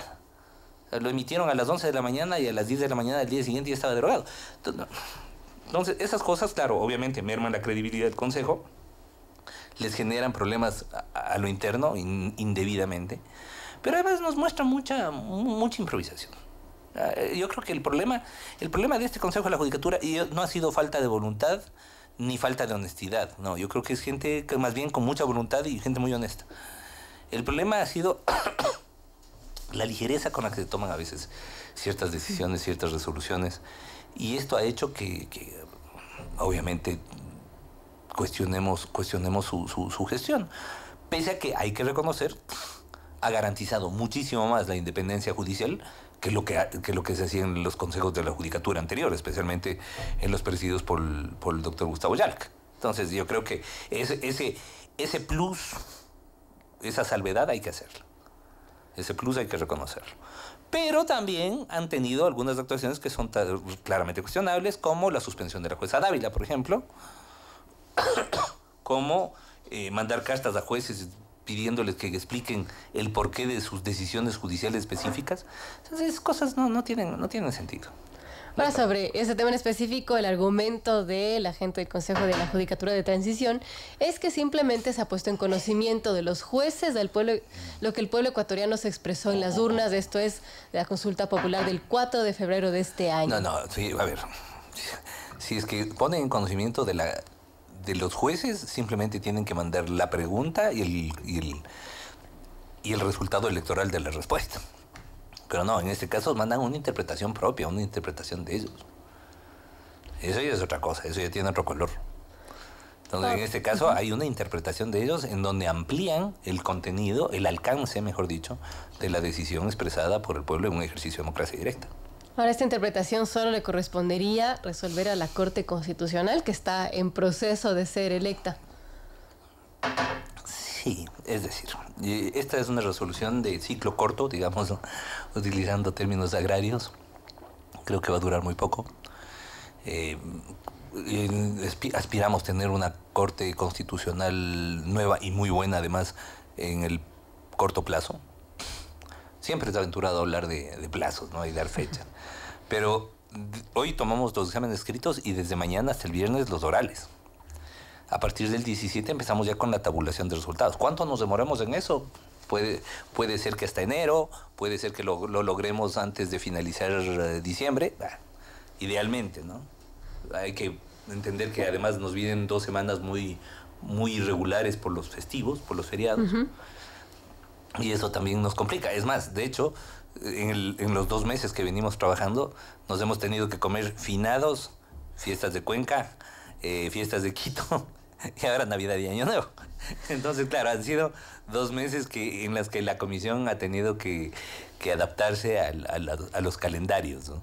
Vale mencionar a nuestros oyentes que el doctor Ramiro García, además de ser presidente del Colegio de Abogados de Pichincha, él es parte de esta comisión calificadora que postura pues a los nuevos miembros de la Corte Constitucional. Y al respecto han sido felicitados por su trabajo, también aplaudidos porque han decidido no cobrar un centavo por esta labor que están haciendo. Sí, lo hemos tomado como un aporte cívico al país, ¿verdad? Un aporte ciudadano. Esta es una comisión en la que hemos sido seleccionados, se entiende, en base a nuestra trayectoria, y no hemos visto sentido pues de hacer cobros por esto. Así que no hemos cobrado no solamente sueldos, sino ni movilizaciones, ni seguridad, ni absolutamente nada de lo que se nos ofreció en su momento. Pues nosotros hemos rechazado todas estas ofertas y lo hemos hecho sin que esto le cueste al país un centavo partido por la mitad. Ahora, lo importante, más allá de que no cobremos, lo importante es que tengamos una buena corte, ¿verdad? Entonces, que se hagan las cosas transparentemente, sin favoritismos. Y yo creo que eso va a ser la demostración de que en el país las cosas se pueden hacer bien. Yo creo que ya hemos tenido comisiones demasiadas. De hecho, en el correísmo se hacían comisiones para todo y para designar se hacían comisiones de todos los colores y sabores. Y miren qué es lo que hemos tenido, ¿no? cortes constitucionales tan malas como la última, la que tuvo que ser cesada, consejos de la judicatura como el último. Entonces, bueno, ahora aspiramos como Comisión de Selección de Jueces de la Corte Constitucional mostrar que podemos hacer las cosas diferentes, que en el país sí se puede hacer honestamente. Es decir, que esto es como una competencia de atletismo, pues, ¿no? Que el que corre más rápido es el que tiene que ganar, no puede ganar el tercero o el cuarto. Entonces, igual en derecho. O sea, el que tiene mejor trayectoria, el que tiene más formación, el que sabe más, ese es el que tiene que estar en una judicatura. No el amiguete, que está en 6º puesto, 8º puesto, 10º puesto. Y ojo, hay gente que ya se ha retirado de la postulación. Sí, sí. Inclusive gente muy afecta, por ejemplo, debo decir, muy afecta al presidente Moreno. Hay su ex asesor jurídico que trabajó con él durante los 6 años de la vicepresidencia, estaba postulado como candidato y se retiró. Entonces, evidentemente es una comisión que no acepta y ni aceptará presiones de ningún lado. Además, sería un mentiroso si digo que hemos recibido alguna presión, al menos en mi caso, pedido de absolutamente nada. Porque además saben que con quién están tratando. No creo que, o sea, no hay alguien que se atreva a decir, bueno, vamos a pedir o a exigir tal cosa. No. Así que esperamos sí tener una Corte Constitucional que resuelva este y un montón de temas. Entonces, este tema del Consejo de la Judicatura tiene que resolver la Corte Constitucional. Y un montón de cosas, porque hay temas pendientes en cantidades. ¿Podemos volver o no podemos volver a tratar el tema de los toros? ¿Cabe o no cabe? Eso se resolvió en un ejercicio de democracia directa y tiene que ser materia constitucional. Y si hay algún ámbito en el que debe debatirse esto, es en el constitucional, y para eso hay que tener una buena corte. Entonces, temas de todos los tipos, asimismo de todos los colores, pues se debatirán en una corte constitucional. Entonces, imagínense la tranquilidad de tener jueces que sepan, que conozcan la materia. Pero además que sean honestos, que no cobren por eso. Aunque suene duro, porque era Vox Populi, que en la última Corte Constitucional estaba tarifada la aceptación solamente a trámite. Con que se acepte a trámite, ya eso ya lleva una tarifa. Vaya a ver el que resuelvan a favor. Entonces, gente que no cobre, gente que haga las cosas honestamente y que además empuje nuestro derecho constitucional, que a la final son nuestros derechos, es nuestra tabla de derechos, hacia adelante. Entonces, ese es el reto que tenemos como Comisión de Selección. Y eso es lo que queremos hacer, y hacer las cosas bien. Mire que la examinación oral que se va a realizar desde mañana hasta el día viernes va a ser una examinación pública, televisada, donde los diferentes medios van a tener la posibilidad de hacer la cobertura. Entonces, no, o sea, más transparencia que eso ya es complicado. Obviamente, siempre habrá márgenes de subjetividad y en toda lista siempre habrá la sensación de que alguien que está adentro no debería estar y alguien que se quedó fuera debería estar. Siempre pasa eso. Pero acá no se puede contentar a todo el mundo y a nosotros de verdad no nos interesa contentar a nadie. Algún rato nos decían, pero por el tema de la vicepresidenta, que si para un juicio político se requiere el dictamen de la Corte Constitucional, entonces ustedes van a apurar el tema. No, que nosotros no entramos dentro de la lógica de la coyuntura. Claro. Esa es una dinámica que no nos mueve. O sea, a mí qué me importa lo que pase con la vicepresidenta. Nosotros como Comisión de Selección tenemos un cronograma y tenemos que cumplir ese cronograma y los pasos y punto, y no nos vamos a saltar pasos por darle gusto a nadie. Entonces yo creo que eso es hacer las cosas diferentes, hacer las cosas con seriedad. ¿Que podemos equivocarnos? Por supuesto. Que insisto, habrá al final siempre habrá la sensación de que con alguno nos equivocamos, a favor o en contra. Siempre. Pero lo que no pueden decir es que las cosas no se han hecho con seriedad, que no se han hecho con honestidad. Es decir, con institucionalidad, que es lo que más le hace falta al país. Lo que hemos visto, por ejemplo, ahora en la comisión es que hay gente buena. O sea, realmente hay candidatos de primera. En general el nivel es muy alto. Entonces eso nos da la tranquilidad de que podemos elegir una muy buena corte. Hay mucha expectativa, Ramiro, con eso. Y bueno, sobre estos 23 postulantes entiendo que ya deberán rendir hoy mañana, esta prueba escrita. Hoy la escrita. esta prueba escrita que es calificada sobre 20 puntos y desde mañana hasta el viernes serán las audiencias orales que están valoradas hasta 30 puntos más y que luego se suman 50 puntos máximo producto de la calificación de méritos de formación profesional y complementaria. Y pues también realizar el concurso se definió el sorteo público del día y la hora en que deben comparecer los aspirantes que son parte de este proceso. En este proceso, pues, ¿qué es lo que se va a evaluar? ¿Qué competencias en este examen escrito, por ejemplo, que dan hoy los 23 En este examen postulantes? escrito nosotros les vamos a plantear un caso hipotético y les vamos a pedir que lo resuelvan. Tienen una cantidad de X de, creo que 3 horas para resolverlo. Eso es lo que se va a hacer. Entonces, todos van a tener el mismo caso y vamos a, claro, establecer mejores o peores proyectos de resolución. Y luego en la examinación oral ya son preguntas de conocimiento relativas a derecho constitucional y a tema convencional, derechos humanos, porque es lo fundamental. Lo mínimo que podemos aspirar es una Corte Constitucional que pueda plasmar el control de convencionalidad adecuadamente, entendido como la receptación de la jurisprudencia de la Corte Interamericana de Derechos Humanos en nuestro ámbito jurídico. Muy importante eso. Usted mencionaba, Ramiro, que estas audiencias son abiertas al público, las audiencias orales, que también se pueden seguir. Quienes estén interesados en verlas, en estar presentes, ¿cómo pueden hacer? Bueno, lo van a poder hacer a través de la página del Consejo de Participación Ciudadana y Control Social. Posiblemente, si es que yo lo haga a través de streaming también en mis cuentas de redes sociales. Entiendo que hay algunos medios, hablé con Carlos Gijón de la República y habrán algunos medios que estén ahí, lo transmitirán en directo. Es decir, y es más, el que quiere ir, vaya, bienvenido, si es que en lo que dé el espacio, ¿no? Porque, ojo, tampoco es que, imagínense también usted de postulante, tampoco la idea es hacer de esto un circo y del postulante una especie de gladiador ahí que no. Esto no tendría sentido. Pero sí, o sea, es decir, con seriedad constitucional y con respeto, sobre todo con respeto a los postulantes, que eso tiene que primar. No, esto no sería una bellaquería, pues que nosotros utilicemos esto como para... No, eso no es ni para probar a nadie ni para desprestigiar a nadie, es para seleccionar a los mejores. Punto. Es decir, nosotros tenemos 23, tenemos que seleccionar a los 9 primeros. Entregar esa lista al Consejo de Participación Ciudadana y para de contar.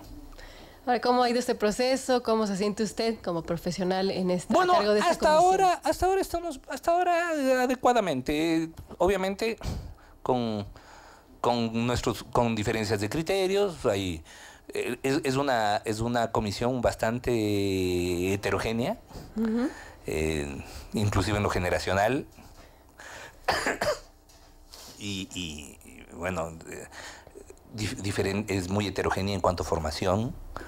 Cada uno tiene, mejor dicho, bastante homogénea en cuanto a formación, pero heterogénea en cuanto a estructuras formativas, es decir, cada cual viene de diferentes ámbitos totalmente.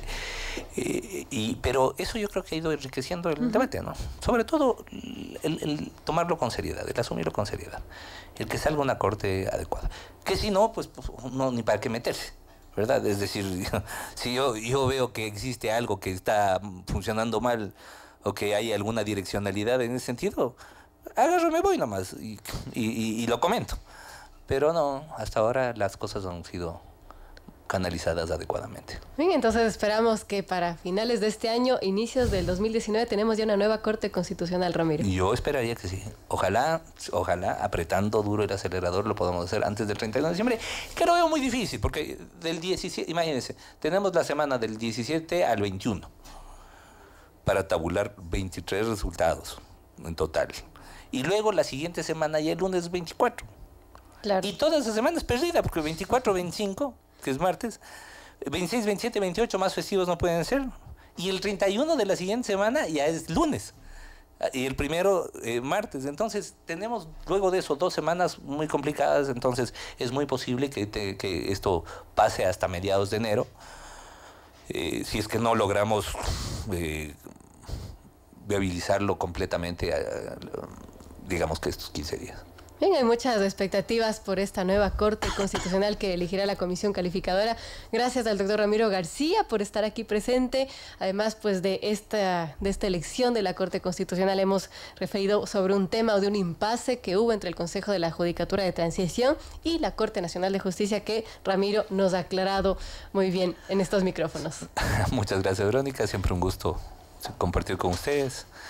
Y bueno, esperamos que la institucionalidad prime.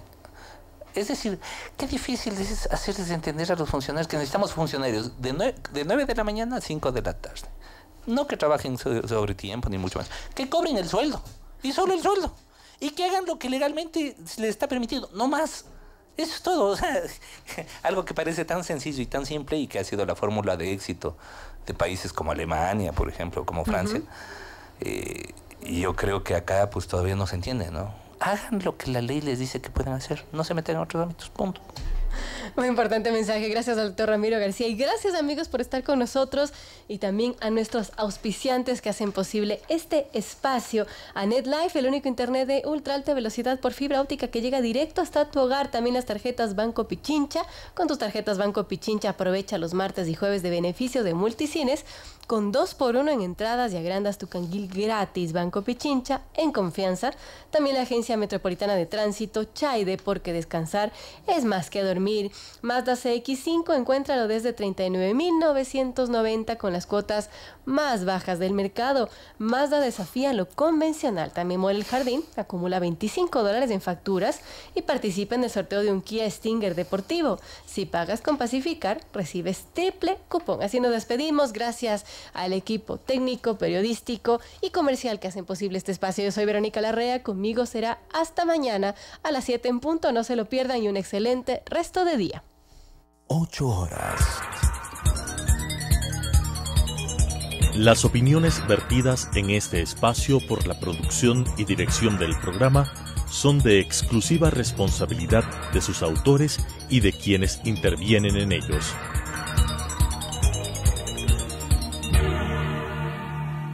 Telesucesos Canal 29 presentó Sucesos.